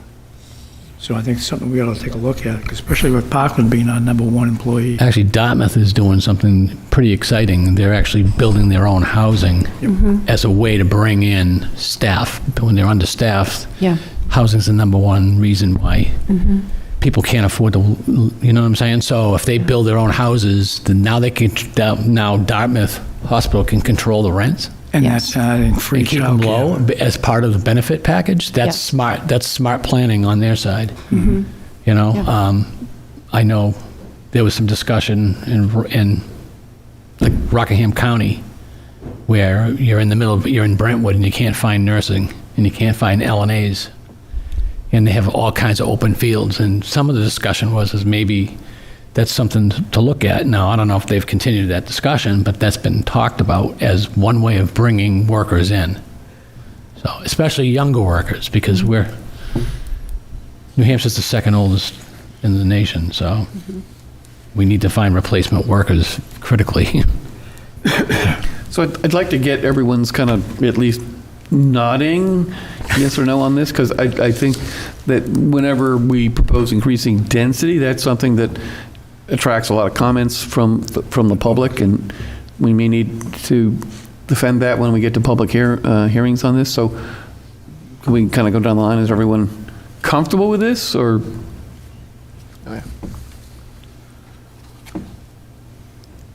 I'm seeing some nods. I'll say I'm strongly in favor of this. Okay. All right, very good. All right, what's next? We have, Removing the bedroom limits. right,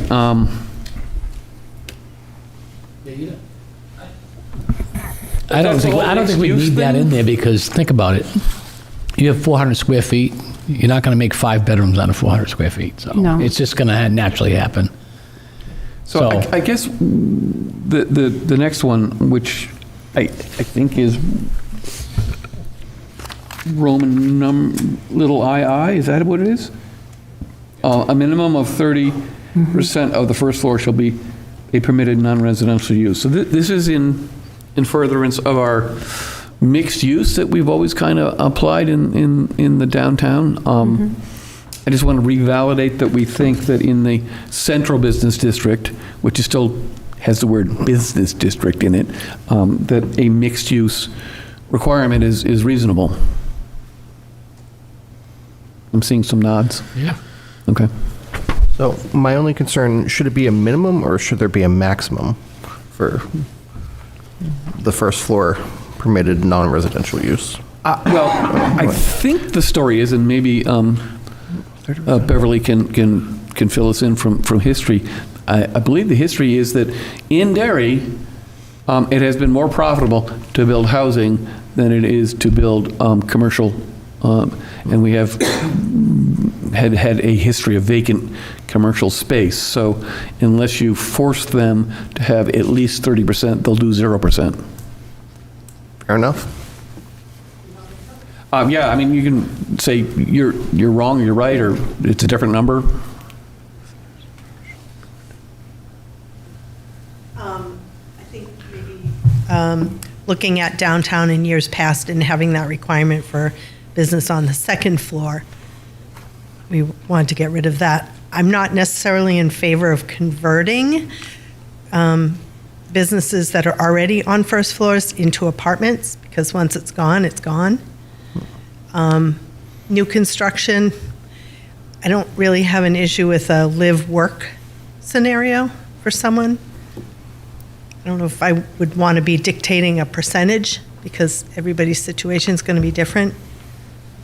Well, see, that's the thing about zoning. It's not like Goldilocks and the Three Bears. You have to put numbers in, because we're a quasi-judicial body. We have to have rules, and we have to try to enforce them, as opposed to, well, yeah, I like the part of your hair, so you'll get, this amount, and, yeah, you're not dressed nicely, so you'll get this. We have to have it very objective, right? Yes. Especially in zoning. Yep, and we had talked about, like, in the Gateway District, one of the things we talked about was, what if somebody wanted to do a townhouse kind of a situation for a business, like, restaurant here and a speakeasy upstairs kind of thing? Then you're talking about vertical versus horizontal. So I know you don't want to hear this part, but I almost think it's better to do like conditional use permit for the commercial piece of it and not be so specific on, exactly percentages or whatnot. So could we kind of compromise and say we're looking for 30% permitted non-residential use, but we don't say whether it's on the first floor or wherever it is? I do have a problem with conditional use permits because unless it's written really well and the board adjudicates it very crisply, it becomes oh, yeah, I like what you're doing. Yeah, we'll give you that one. And the next person comes in, gets a different treatment. So it becomes a constitutional equal protection issue, in my opinion. Other towns use it because it gives flexibility to do just what you're saying, makes you nervous. Because you don't always know what the market's going to demand or what somebody might want to build for whatever reason. It's kind of nice to be able to consider things.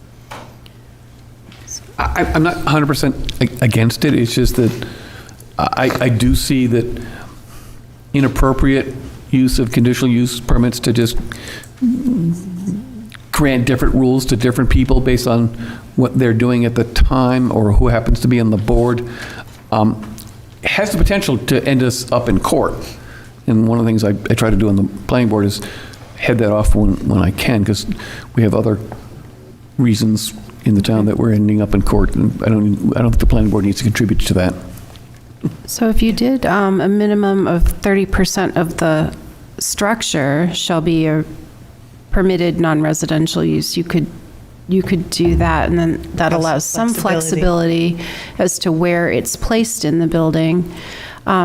I have a feeling that given the existing structures that are here, so if you have conversions, most of those businesses would end up on the first floor because there's no provisions to add elevators without major renovations occurring in the buildings because of the life safety codes and things. Elevators So are expensive. they're extremely expensive and they have to be really wide. So that's a big cost. So I would imagine you'd get a lot of business on the first floor with residential above. Not in all cases, but that, I think what the structure is and what they're going to do with it will kind of drive where that goes. But I think you absolutely could allow some flexibility. So if someone wanted to put a business on this second or third floor, then they're allowed to do that and they don't have to go for a variance. Mr. Chase? Yeah. So the only issue I have with that is there's a big difference between 30% of the first floor and 30% of the building. If you've got a 100-foot by 100-foot building and you've got to have 30% commercial, that's a big chunk. Yeah, that was not. Yeah, so where I was gonna like go. 1,500 square feet, a 1,500 square foot building. I mean, they're bigger than that in the downtown. We'd It's have like to 450. rephrase the math calculation. The math would have to be, it would have to be rephrased a little more eloquently than just 30% of the entire building. Yes, correct. Right. Something to the effect of 30% of one floor placed wherever in the building. Or 30% of the building's, footprint? Footprint on one floor. Yeah. And if they want to do more, they can do more. This is just a minimum. If they want to put commercial on 3 floors, they can put commercial on 3 floors, but you have to have this percentage somewhere in the building to qualify for mixed use. I think that's a good catch, and we can, staff can work out on the math formulas without making it overly complicated, because I think the intent was that 30% of a floor. Yes. Without specifying which one. Now, could that mean that it's 15% on the first floor, 15% on the second? Probably. So we need to not be overly restrictive, right? Yeah. Yep, I see what you're saying, yeah. Okay, so we're saying a minimum of 30% of the building footprint? Nah, that's not the right I'm word. like, I don't know how that's to word not this. Building area? Footprint is usually the foundation size, which is normally. Could say something like the combined commercial area is the equivalent of 30% of one floor. Yeah, that would probably work.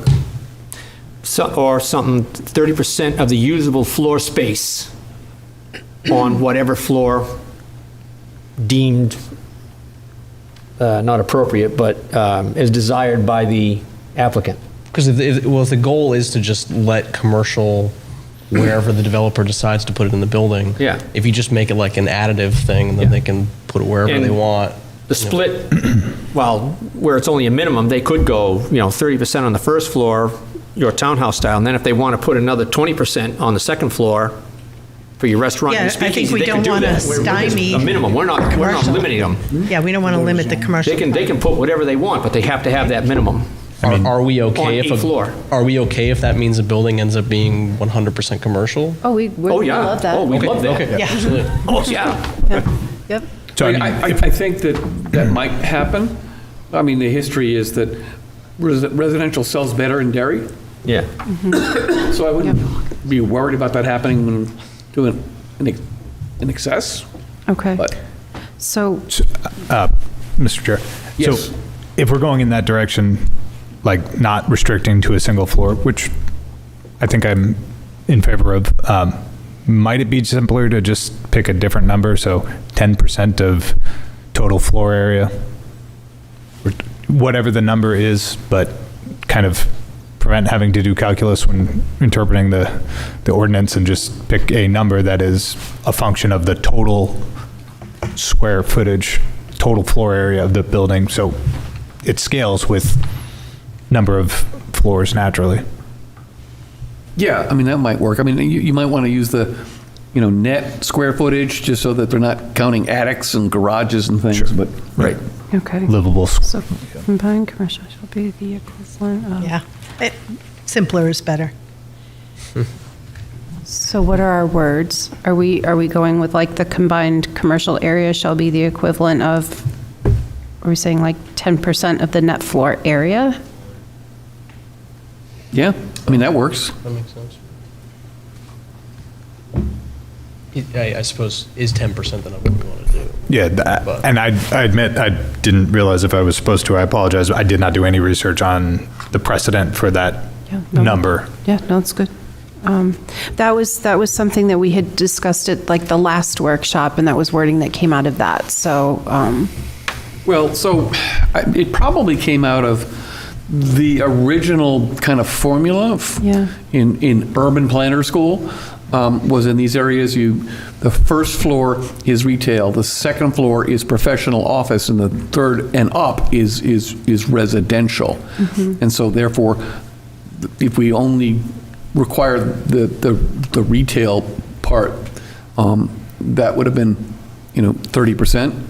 Again, if it was only a 3-story building, but we're also upping the number of stories allowed, so that makes the math a little more complicated. But I do agree that if we have a single number based on the total net square footage, occupiable square footage of the building, that is a lot easier for people to deal with than. So the net livable floor area? I mean, what's, I don't know what the correct word of art is. okay. I'm sure there is a word of art that describes. Because I know on our assessing cards, we have like gross floor area, and then we have livable area. Yeah, and so Yeah. the difference is, being in real estate, I know this, so livable would have a heating source and flooring. So picture it as a first floor, and you have some living space, but you also have where all your utilities are with the cement floor. The cement floor is not living space, so you can't calculate that in. That's the difference between overall square footage and livable square footage. Yeah. Right, and you got to count your stairways, or if there's elevators, shafts, that takes up square footage. You don't count Okay. that. Right. Okay. Flooring, and heating source Yeah. have to be considered for living space. Well, I mean, you come back with some whoever wants to take a swipe at it, come back at some numbers. We don't have to settle on the final text, and it's often easier to Somewhere judge it between- when we actually see it in front of us. Okay, like somewhere between 10 and 30? Yeah. Okay, Yeah. all right. And you can also look at what other communities are doing in their core business areas. A lot, yeah. Okay. A lot of people are moving to form-based, so I want to stay away from that. Yeah, we don't- Look at the towns that haven't done that yet. Okay. Yeah, we don't want that. Yeah, I know. So that's why I was like, oh, okay. All right, Yeah. so Yeah, okay. we have changed a couple things. I think transportation Spelt that. got That was the respelled. spelling, yeah. Parking facilities got taken out. I have a question on that. Why are we taking parking out of the central business district? If we're going to add density, why are we eliminating parking? Well, it would be like a lot being converted to just a parking lot. That's what we wouldn't want to do that. So if Cumberland Farms went away and someone bought it and just wanted to put a parking lot there, I don't think that wouldn't be the best and highest use of that lot. So we've got to add something in there because by definition, a parking facility is what we're building on Abbott Which is Court. in the TBOD, which is okay, because this is the CBD. Right, but there are some opportunities in the CBD lots that we walked past on our site walk in February that would be cohesive with mixed use in combined with a parking garage such as Abbott Court that are in the CBD and not the TBOD. I mean, Mr. Chase has a valid point, because we're talking about increasing density. That means more people. And one of the things I've noticed personally is if you've got 4 people living in a house, they have 4 or 5 cars. Yeah. And so on some of these smaller lots, if we increase the density, we may need to think about where those cars are going to go, because they're not necessarily going to go on site, and they're not necessarily going to go on street. So, and I agree with that, because unfortunately, I'm becoming known as the parking queen because I'm always asking about parking. If we do that, is there a way to say parking facilities, but it's not by itself? Like, do we want an entire lot in the CBD to become a parking garage, or do we want it to be connected with a use? Well, I guess the question is, that's what I'm again, asking, yeah. if I'm an entrepreneur, what is my ROI on, making a flat parking lot versus building a structure?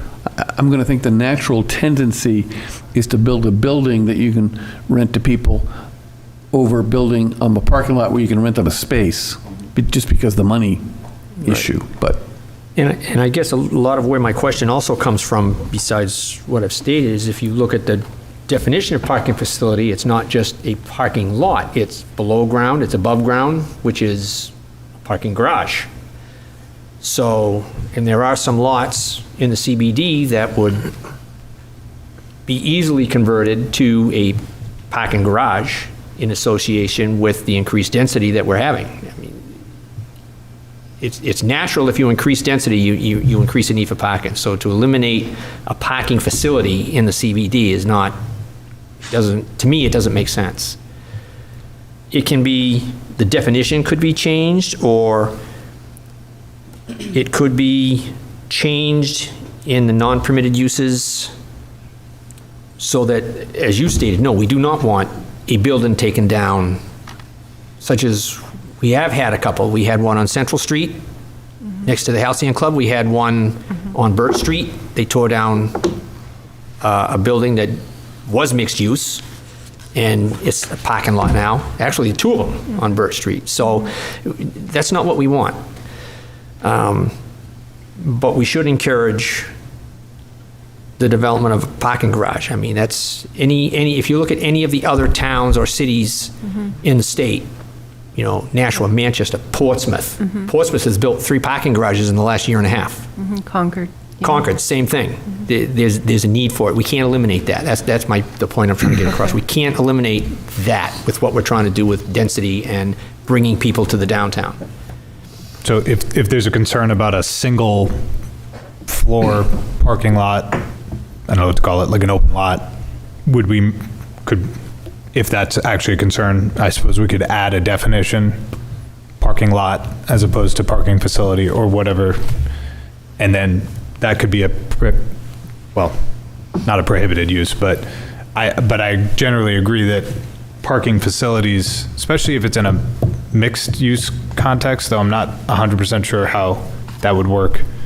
Does this prohibit a multi-story building from building? No, so if you had, Standalone. It's Yeah, a if you had standalone. a big lot and you were putting up like multi-story building and it had some commercial and it had some residential, and then you wanted to put a parking garage beside it, that's all part of that thing. I don't think we would look at that and say, oh, you can't have the parking garage. Because that's an accessory use on that one lot, it's an accessory use to the primary, which is that mixed-use commercial building. And what if it's the primary use to But if another accessory If the use? primary use is, I'm going to take this, 3/4 of an acre lot and I'm going to stripe it and make it a parking lot, and I'm going to privately charge people to park there, or I'm going to, I don't know. I mean, we allow, I'm working through this in my brain right now. We allow businesses, and in the TBOD especially, we allow businesses to have on and off street, like public and private parking, and they can make up their parking numbers if they have a private agreement with somebody else. But I think the whole goal is that we do not want to promote on our vacant lots that we have. We don't want to promote parking lots. Well, maybe we can do that with a definitional thing and say a parking facility is not a surface parking lot. It is a multi-story parking garage, which may or may not be in consort with some other development on top of it or the side of it. But my concern is that if we're going to increase the density in that district, and we walk most of the district, and most of those parcels are small, so if we increase the number of people living in those places on those small lots, you can't increase the size of the lot, you can't shrink the cars, and more people is going to mean more cars, so they're going to need some sort of private off-site parking arrangement. And there's got to be the ability for somebody to put in a parking garage that could service all of the increased residential density that we just talked about. Okay, can we, go ahead. So if the concern's avoiding parking lots, could you just not change it to multi-level parking facilities? So it avoids the parking lot? Yeah, I think we'd have to change our definition of parking facilities, which right now I'm going to borrow your books. Yeah. Okay. That's why I put it there. Thank you. A parking facility is a use dedicated to the outdoor storage of registered motor vehicles which may be at ground level, below ground, and/or above ground. Such use shall be devoted to the parking of passenger cars and shall specifically exclude unregistered motor vehicles and trucks registered over 1 ton. I suppose if we wanted to retain parking facility in the CBD, we could amend the definition of parking facility and remove the at ground level and then add a parking lot definition. So my suggestion is that might have unintended consequences based on where else let's just add a new use. And I think as Mr. Wood suggested, call it multi-level parking facility. Okay. And make that have more requirements, and then change this to multi-level parking facility, and that way we don't change uses in other districts by mistake. Okay. Would someone like to come up with a definition for multi-level parking facility? Or I can use the Planner's Dictionary, whichever you prefer. Yeah, I mean, I think the idea is that, and tell me if I'm crazy, if we increase the density and we don't increase the size of the lots, and we're having Someone needs to redevelopment. park. Yeah, I agree. Where are we going to park the cars? I agree, because then it becomes the problem that, my daughter's always talking about in Dover. There's nowhere to park. Well, I mean, the apartments slash condos along Broadway, they were parking on the street, and the town said, no. I don't know where they're parking now, but they must have found somewhere. Okay. This is where in redevelopment, in certain areas of the town, you have smaller lots. This is when people start combining these lots. And we may start seeing some of this already coming up, where they want to expand their business, they need more parking or whatever, so they're going to buy up the next lot, right? Yep. So that's what you're really kind of promoting. Okay. So, Well, it's what we're promoting, but it's what we're trying to prevent too. We don't want what's happened in the past, buy the next lot, kick that business out, tear that down, and put in just ground level parking. That's what we're trying to avoid. So we've got to have a definition to prevent that. I agree with Ms. Roboto on that. That's what we're trying to avoid. So we have to have some kind of a definition so that that does not happen anymore. We've already lost a couple of prime lots to that. We don't want to lose any more. So one of the kind of main concerns here is like the Cumberland lot, these kind of empty that are on the main road going down here. Would it be a huge issue if some of these back roads if a parking garage went up? Because because Concord was mentioned, and Concord's parking garage, specifically the one that is right by the State House, Yeah. that's a big parking facility, but it's kind of sandwiched between two buildings that are on frontage of the main road. So Cumberland was probably not a great example because that's actually in the TBOD, but like as you move back, behind, so if we go, Pearl Street. Yeah, those first couple roads you went down. In there, or along Franklin, I don't think we would want, someone to take down that beautiful gray house that's there, that's been there forever, and take that down and make a parking lot there. Because, that's not the best and highest use of that land. So, but we do need parking. If we're gonna promote density, and I agree with all of that. So if you're gonna live in the downtown, you need to be able to have a place to put your vehicle, because let's face it, it's New England and we don't have public transportation here. So you have to have a car. And, not for nothing, we have, parking bans on downtown streets in the winter. And so to the extent that people use on-street parking, they can only do that for part of the year. Where are they going to put the car in the winter? Okay. I mean, in large cities, I've never lived in a large city, but my understanding is that when they have a snow emergency and you have to get your cars off the street, all the city garages open up for free parking, and you're supposed to put your cars there. Yeah, I think we need two definitions, one for parking facility and one for a parking lot, ground level parking lot. And I think that would clear it up. Till somebody finds some creative way to challenge it.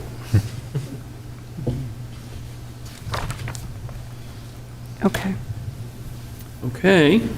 All right. We'll probably come back to that again. Okay. We added medical office. Anyone have any issues with that? No.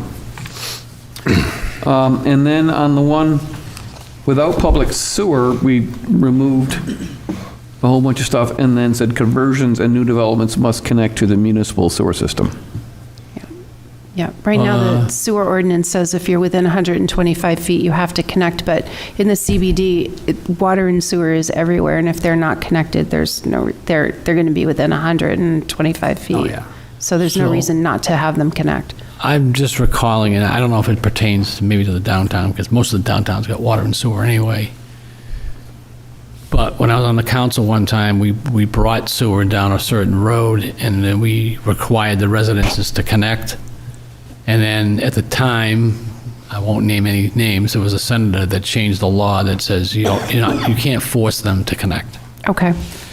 Just check into that, just to be sure, because and what happened with that law is they said, yeah, you don't have to connect until your septic fails. Once Okay. that fails, then you have to connect. Okay, all right, we'll do So- that. I know for new developments, I'm pretty sure the sewer ordinance says within 125 feet, so I'll double check all that.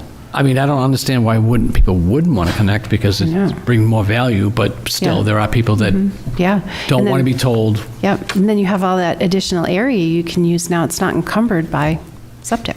Yeah. Well, again, with more I could put the density, pool you're there. going to have more bathrooms and more Right. water flow, and you're probably going to over-stress the capacity of whatever septic you may have anyway.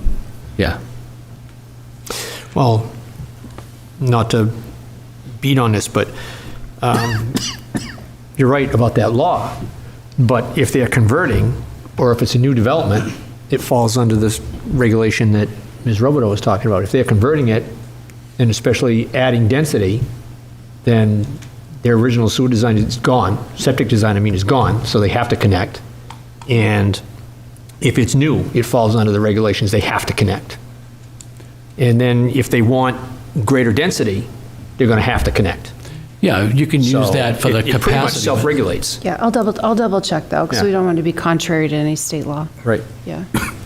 Okay. Thank you. Good point. Okay, so,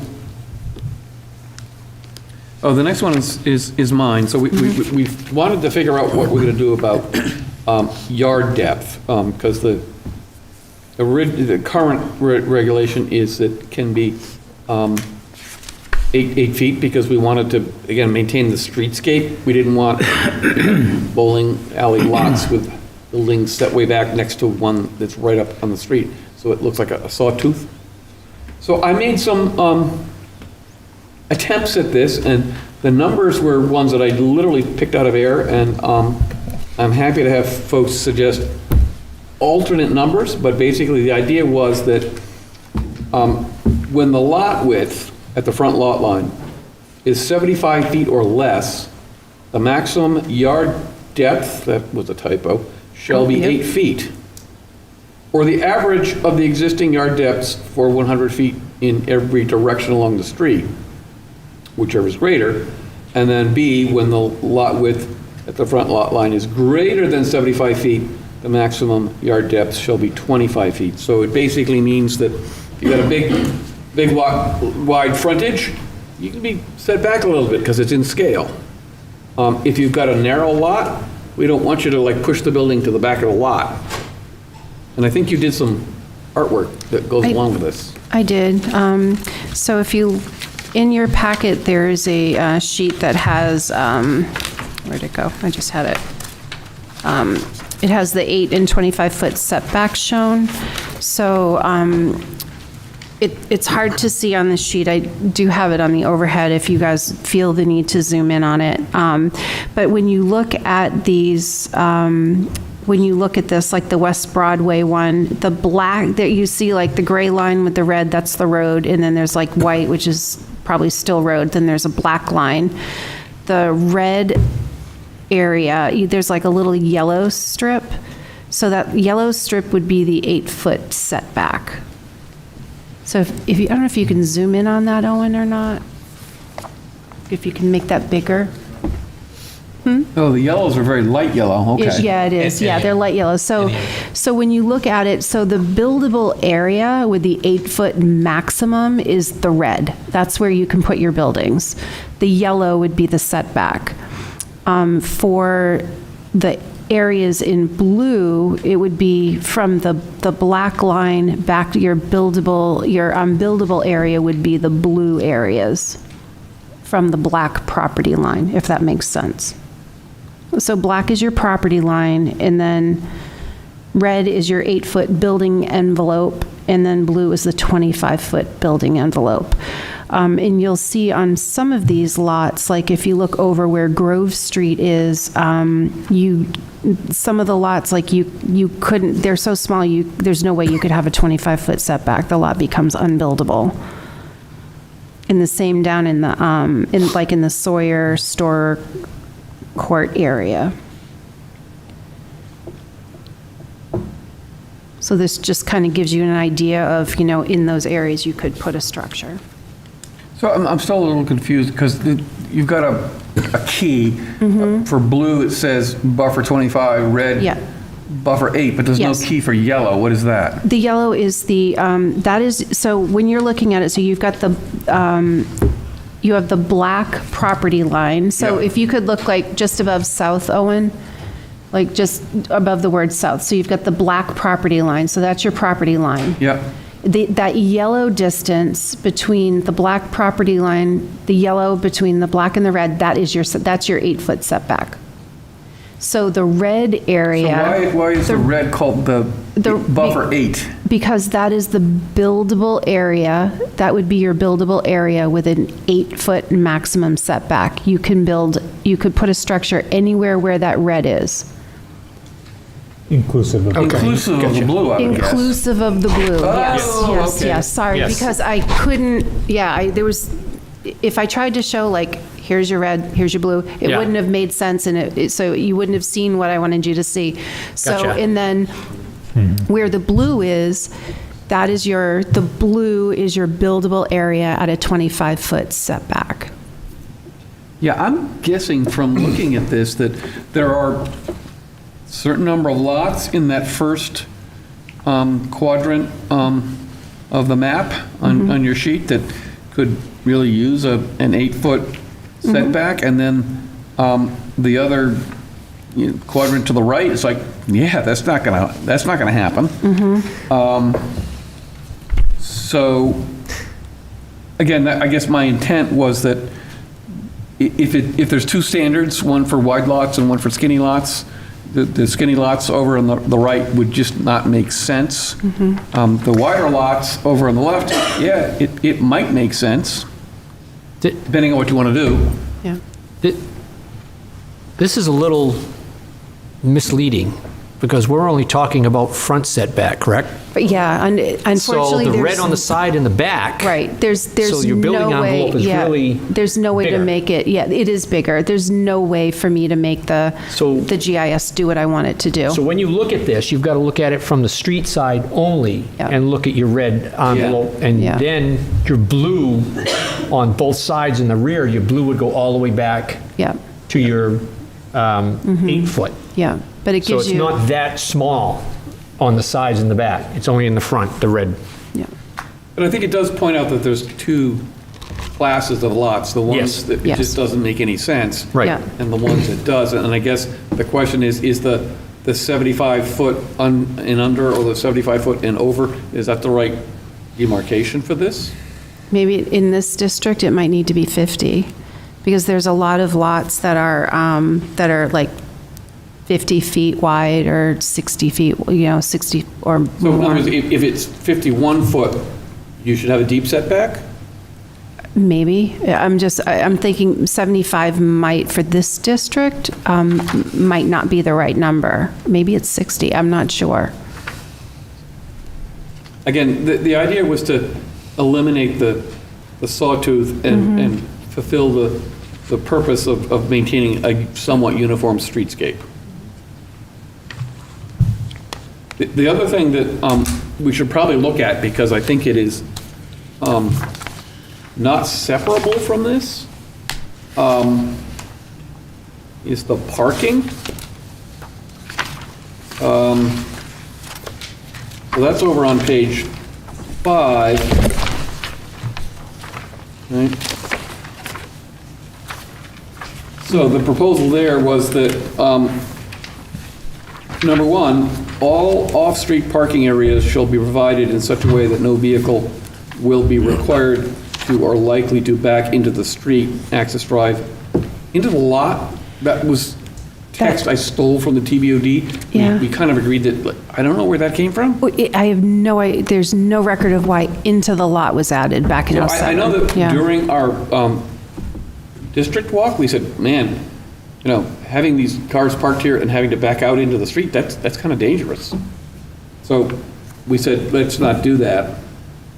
Number 2, no parking, storage, or display of vehicles shall be allowed between the front lot line and a line parallel with the front of the structure closest to the front lot line.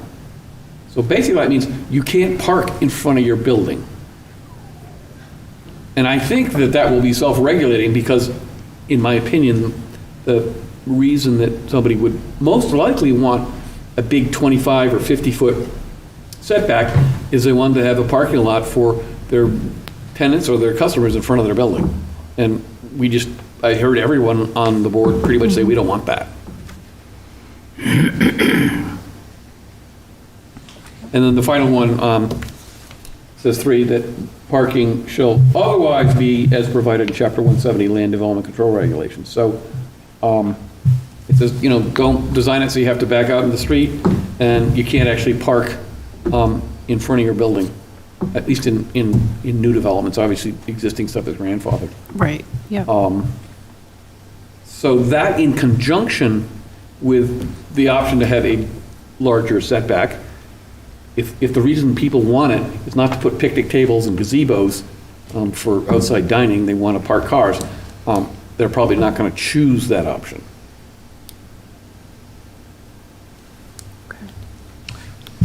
What's on that? So not as substantial as what you're saying, but shouldn't also the revised July 16th, 2015 be part of the element that's struck out? Oh, it could be. Yeah, when we get to the final draft, we'll Okay. make sure everything's accounted for. All right, so I'm not getting any comments here, so it's either good, very good, or very bad. I like it. I was skeptical reading the, your proposal for the setback until we got to the parking, because I think my issue with allowing a larger setback was parking in front of the buildings, and this parking section really addresses that and alleviates my concern. Okay, any other thoughts? Yeah, I absolutely concur with the goal of not having this parking in the front and the setbacks to accommodate that. You were saying that you kind of pulled these numbers of what felt kind of right. Was that from our site walk, or were you looking at the map? It was based on my memory of the site walk and the size of varying sizes of parcels. But there was no scientific research behind it. Okay, because that was the only, I had to put some numbers in to show Yeah. what the structure was. I'm just not convinced that the numbers that are in there are the correct numbers. that's kind of what I was getting at, is that, maybe it might be worth, I don't know if maybe not another site walk, but just, I don't know, another workshop in the future, maybe we look into it a bit more, or try to get some numbers. I'm no GIS expert either, but it might make sense to try to take two prototypical lots, one of the larger size that could accommodate larger scale redevelopment, and then one of the smaller ones where, you're really maybe going to create another apartment or two, and try to do a paper doll Okay, yep, study on those. okay. And figure out, all right, where's the threshold lot width where it doesn't become an ugly sawtooth? Okay. And some of that is perceptional and aesthetic, so there's probably no hard answer to that. Okay. All right, we can do that. So my only concern is with Section A, with the average of the existing yard depths for 100 feet in every direction.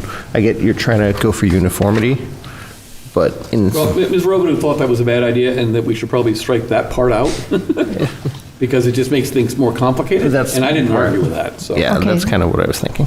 Okay. I guess I'm concerned, and the only way to show it out would be a GIS study, but there's probably several lots that are at least 75 feet wide, but might not support a 25-foot yard depth due to depth limitations.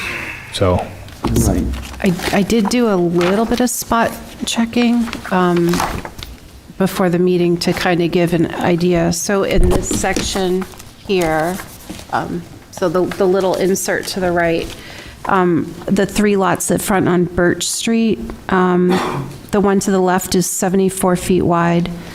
The one in the middle is 65, and then that narrow one is 66, believe it or not, for frontage. And then down in the Central Court area, on the corner of Central Street and Central Court, that lot has 55 feet of frontage on Central Street. And then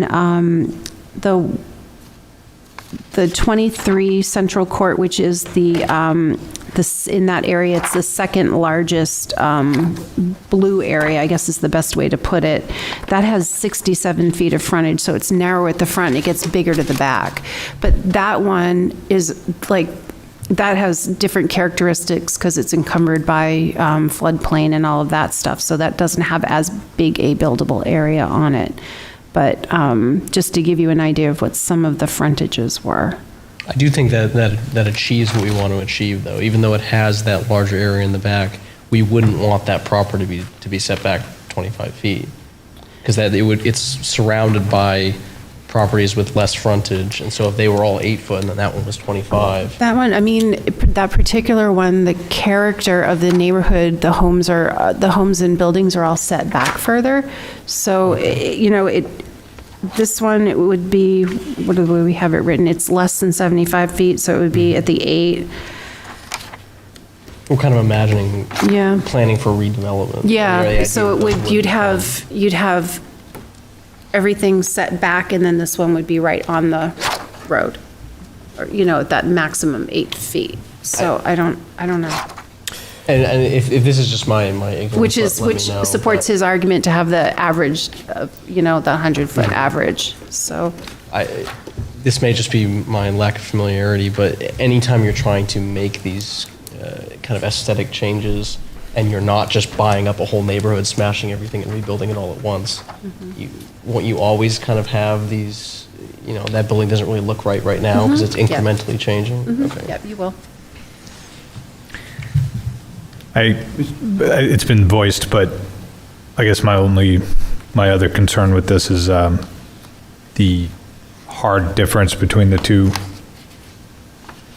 So, like you'll have one that's 1 foot over the width that we specify, whatever width we specify. There's going to be, So, I mean, we could have 3 or 4 tiers. And I guess the question is that really better? It's certainly more complicated. It is more flexible. I think one of my problems is I'm trying to visualize the future state, because we know what the current state is, right?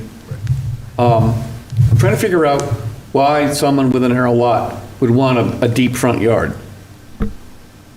What's it going to look like, and what are the amenities? Why would the jaggedness of the streetscape be a good trade-off for whatever they decide to put in their front yard?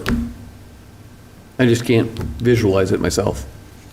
We are operating on the presupposition that these developers will always take the maximum amount of setback that they can. Well, I don't think they will, but the request was to provide flexibility, because some would. The parking thing I put in because I suspected most of them would do it because they wanted parking, and if they couldn't have parking, they might choose to do something else. But I'm trying to figure out, if it's not parking, and it's not a, Blue House Pizza with picnic tables out front, what's it going to be?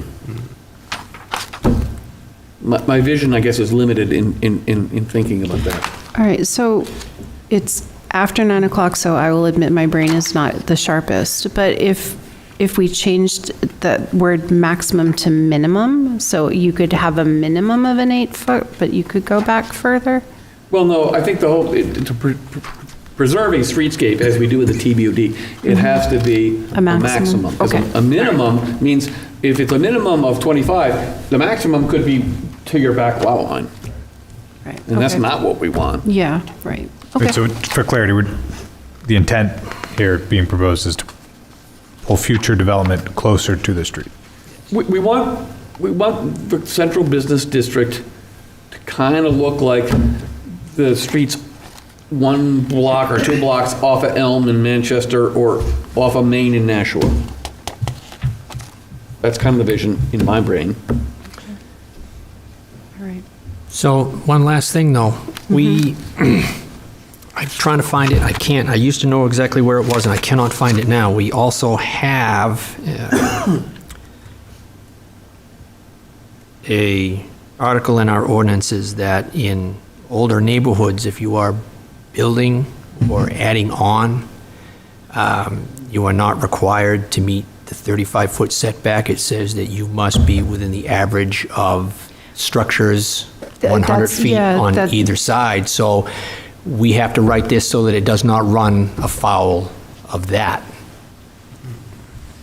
I think it wasn't, I don't think it's a separate section by itself. I think it's interspersed in some of the various districts. It is, and I was trying to find one Yeah, of them so that like had it real MH quick, and I yeah. couldn't. I'd have to sit and, MHDR might be one of them. yeah, or Over near, like. in this area. OBD, Yeah. yeah. Okay. Yeah, MHDR. I know that we have that set in there so that, Okay. you know, if you're putting an addition on your house, you meet all the setbacks, but you can't meet the 35-foot. All you have to do is meet the average of the structures on either side of you. So we don't want to run afoul of that with the language on this. I'll look for it.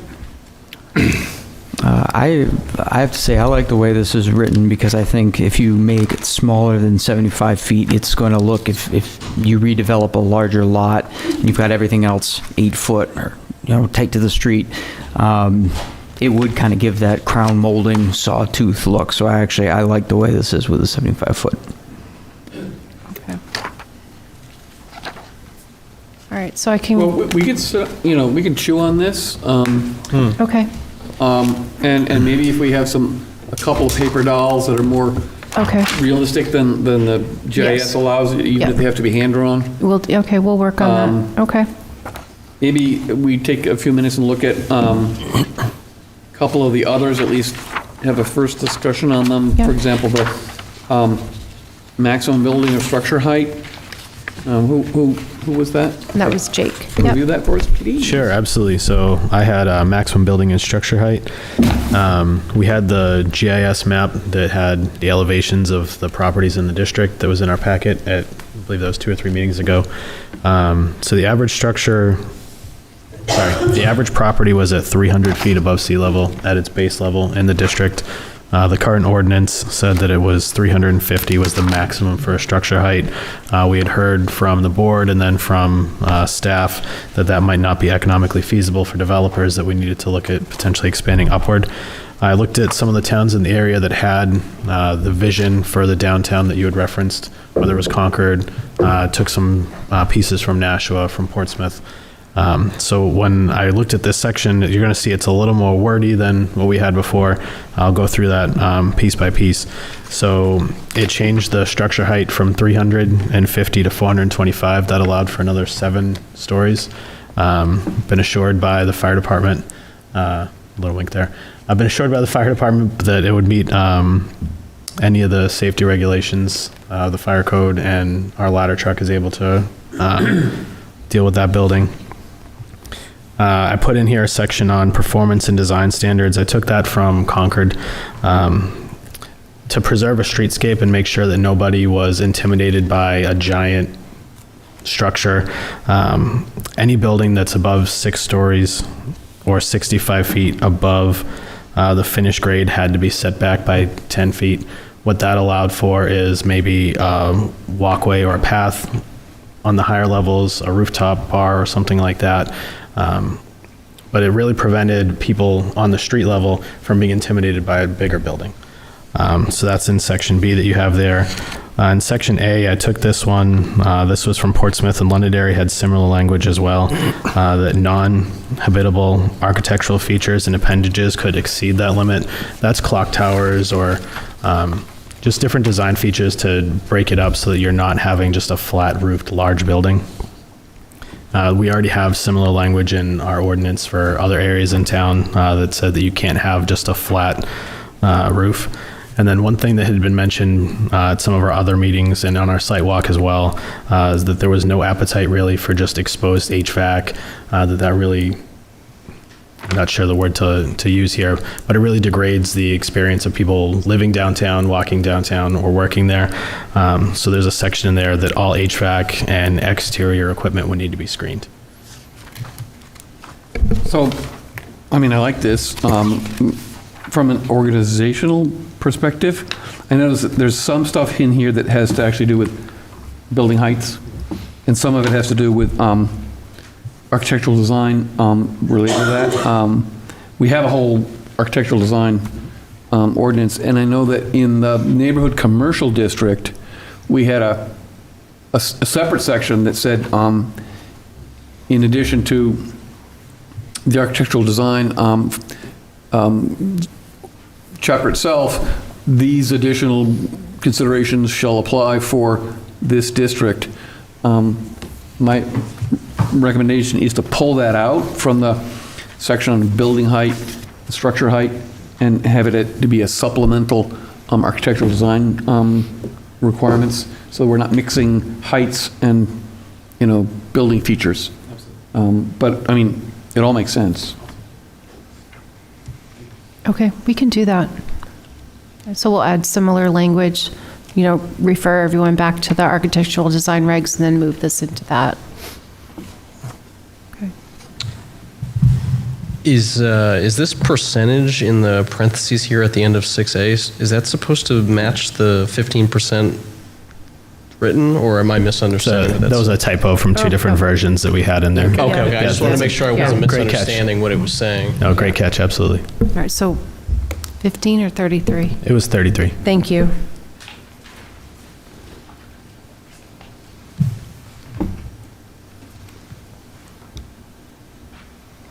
Okay. Okay. And then one last question, just going back to parking again, that highlighted, we're going to take out or into the lot. Yeah, Okay. I had no idea where that came from. I just Me either. stole the language, so I stole Yeah. it Yeah. in its entirety, but Yeah. it didn't make Okay. sense to me.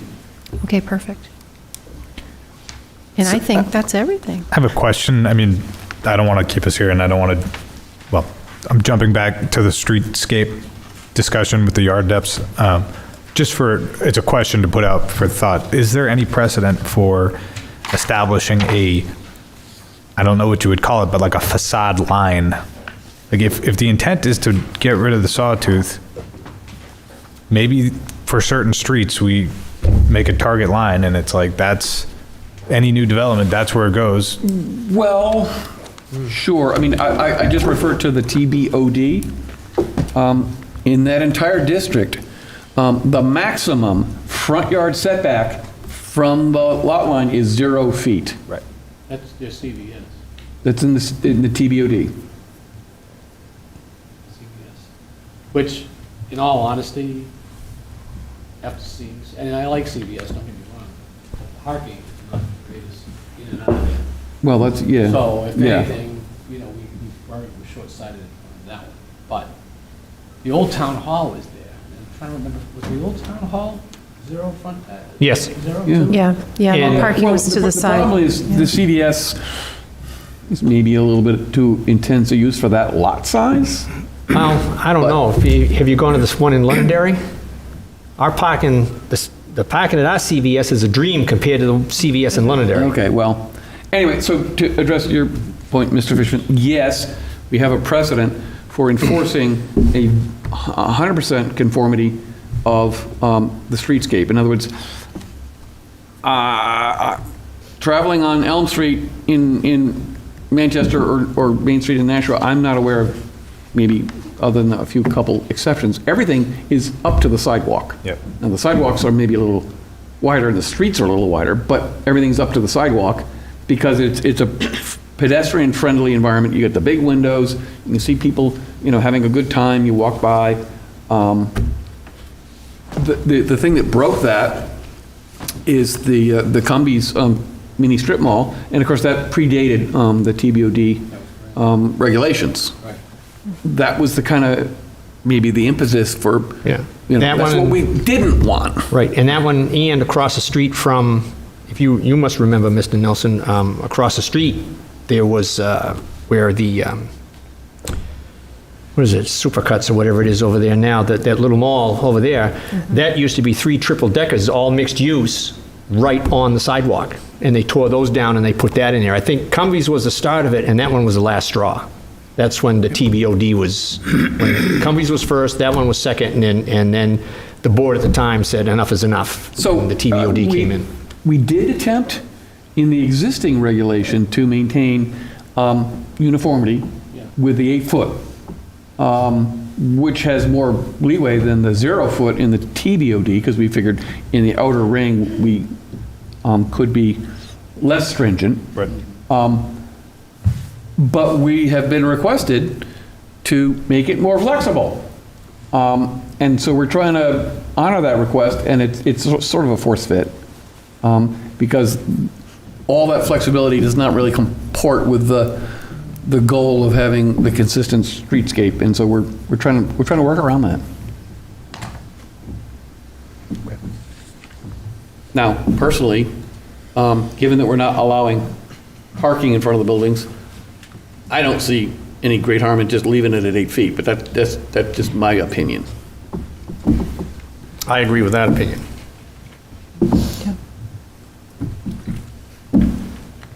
Because as I've said several times, if it's not parking and it's not a couple of picnic tables, I can't imagine what a developer's going to want to do with that Well, and- greater than 8-foot front yard. Yeah. And, we bring suggestions to the board, and if the board doesn't feel they're good suggestions or they don't find merit in them, you don't have to, it can be it's the board's decision. Well, Yeah. yes, but it also needs to reflect community consensus and values. Yeah. And it has to be such that the kind of economic development that we'd like to see can happen. So Right. we're Yeah. trying to serve multiple requirements at the same time. Okay. I'll keep thinking. All right. So I don't know, if you have a better idea Yeah. on how to stage that, Right. I'm all open to, this was the best I could come up with. I won't admit it, I won't suggest that it's optimal, but it was what I could figure out.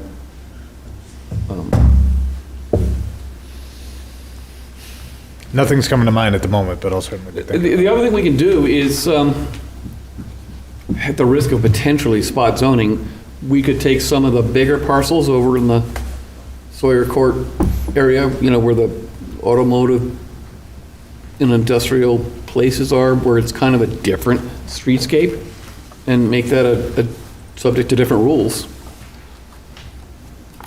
Because we're trying to come up with rules that fit the whole district, and the lot sizes vary widely. Is that something an overlay would do? Yeah, we could make it an overlay. We could make it another district. I don't know how small a district can be before it becomes problematic. But if you have an area of the town where the existing pattern of development is substantially different than another, I don't know whether it's really a problem to do either of those things. But I think the overlay would be the easier if we determined that there was an area big enough for an overlay, but too small for a separate district. Overlay's the way to we go. can leave the 8-foot for the CBD and then create a CBD overlay, CBDO, and that one would be the larger lots, and there we, allow more setbacks. I don't know. No, it needs some more studying, I think. Well, that's the thing with zoning, is the hardest part is envisioning all the unintended consequences. Yeah. So I'm happy with closing the 4th workshop at this point, if everyone thinks we've gotten all the ideas out and you're kind of frazzled. If you want to keep when would you working on it, I'm happy to do that too, because we have technically till 10. I'm happy to take it away and update the changes and bring it back for a 5th workshop. When would you like to have that? Yeah, think on it. Let's think on whether trying to come up with one formula that fits the whole district is the right thing, or whether maybe creating an overlay that recognizes the differences in development patterns and lot sizes is the better way. From the outset, I'm more comfortable with that. My biggest takeaway from the site, the district walk, was just how disparate different areas were. And I felt that at the time, it's going to be really hard to do a one-size-fits-all here. So maybe we could do another little map, figure out where those larger lots are, where it would make sense, and then take the kind of language that we have proposed, that I proposed in terms of where you could do the bigger setback, and just make that flexibility in that overlay district. That's another idea. Is it possible to make a GIS map that puts like a text label for like the frontage of each lot or something like that? We don't capture that in our GIS, unfortunately, because that would have made it so much easier, because I could have just labeled it and then, Yeah. done a formula for it, but we're not able to do that with our current system. Well, So, I yeah. think it's part CAD system, so you can actually, point A, point B, have it calculate the distance between them, but that may be more advanced than, Yeah, and then trying to translate it into the actual Esri system from ours, that's a little more advanced. I mean, than we're still I am. using ArcGIS, right? ArcGIS Pro, Yeah. yeah. Okay. Because it used to be that I had a laptop, my own laptop, at these meetings, and Doug gave me a copy of the town's GIS database, and then I would do all those little queries Well, and we bring the thing can, up. yeah, and that's what I mean, the GIS database that is online, it's got a measurement thing, and I mean, that's how I calculated the distances for those, I sat and I measured them and just wrote it Yeah, I on think my there are handout. differences in the capabilities of Yeah. the online web one. And then the actual GIS Pro, where we create these, layouts and things that we bring to the meetings, Because I that's a actually different had thing. an executable on my hard disk. Yeah. It wasn't a web thing. Yeah. But that was years ago, so. Yeah. But I think that would help. It's a great tool to visualize these sort of things, so if we could take advantage of that, that'd be great. Okay, is everyone satisfied, done for the night? Yes. Yes, Okay. I think we made some progress. we did. Thank you. Thank All you right, for so all the board help. member comments.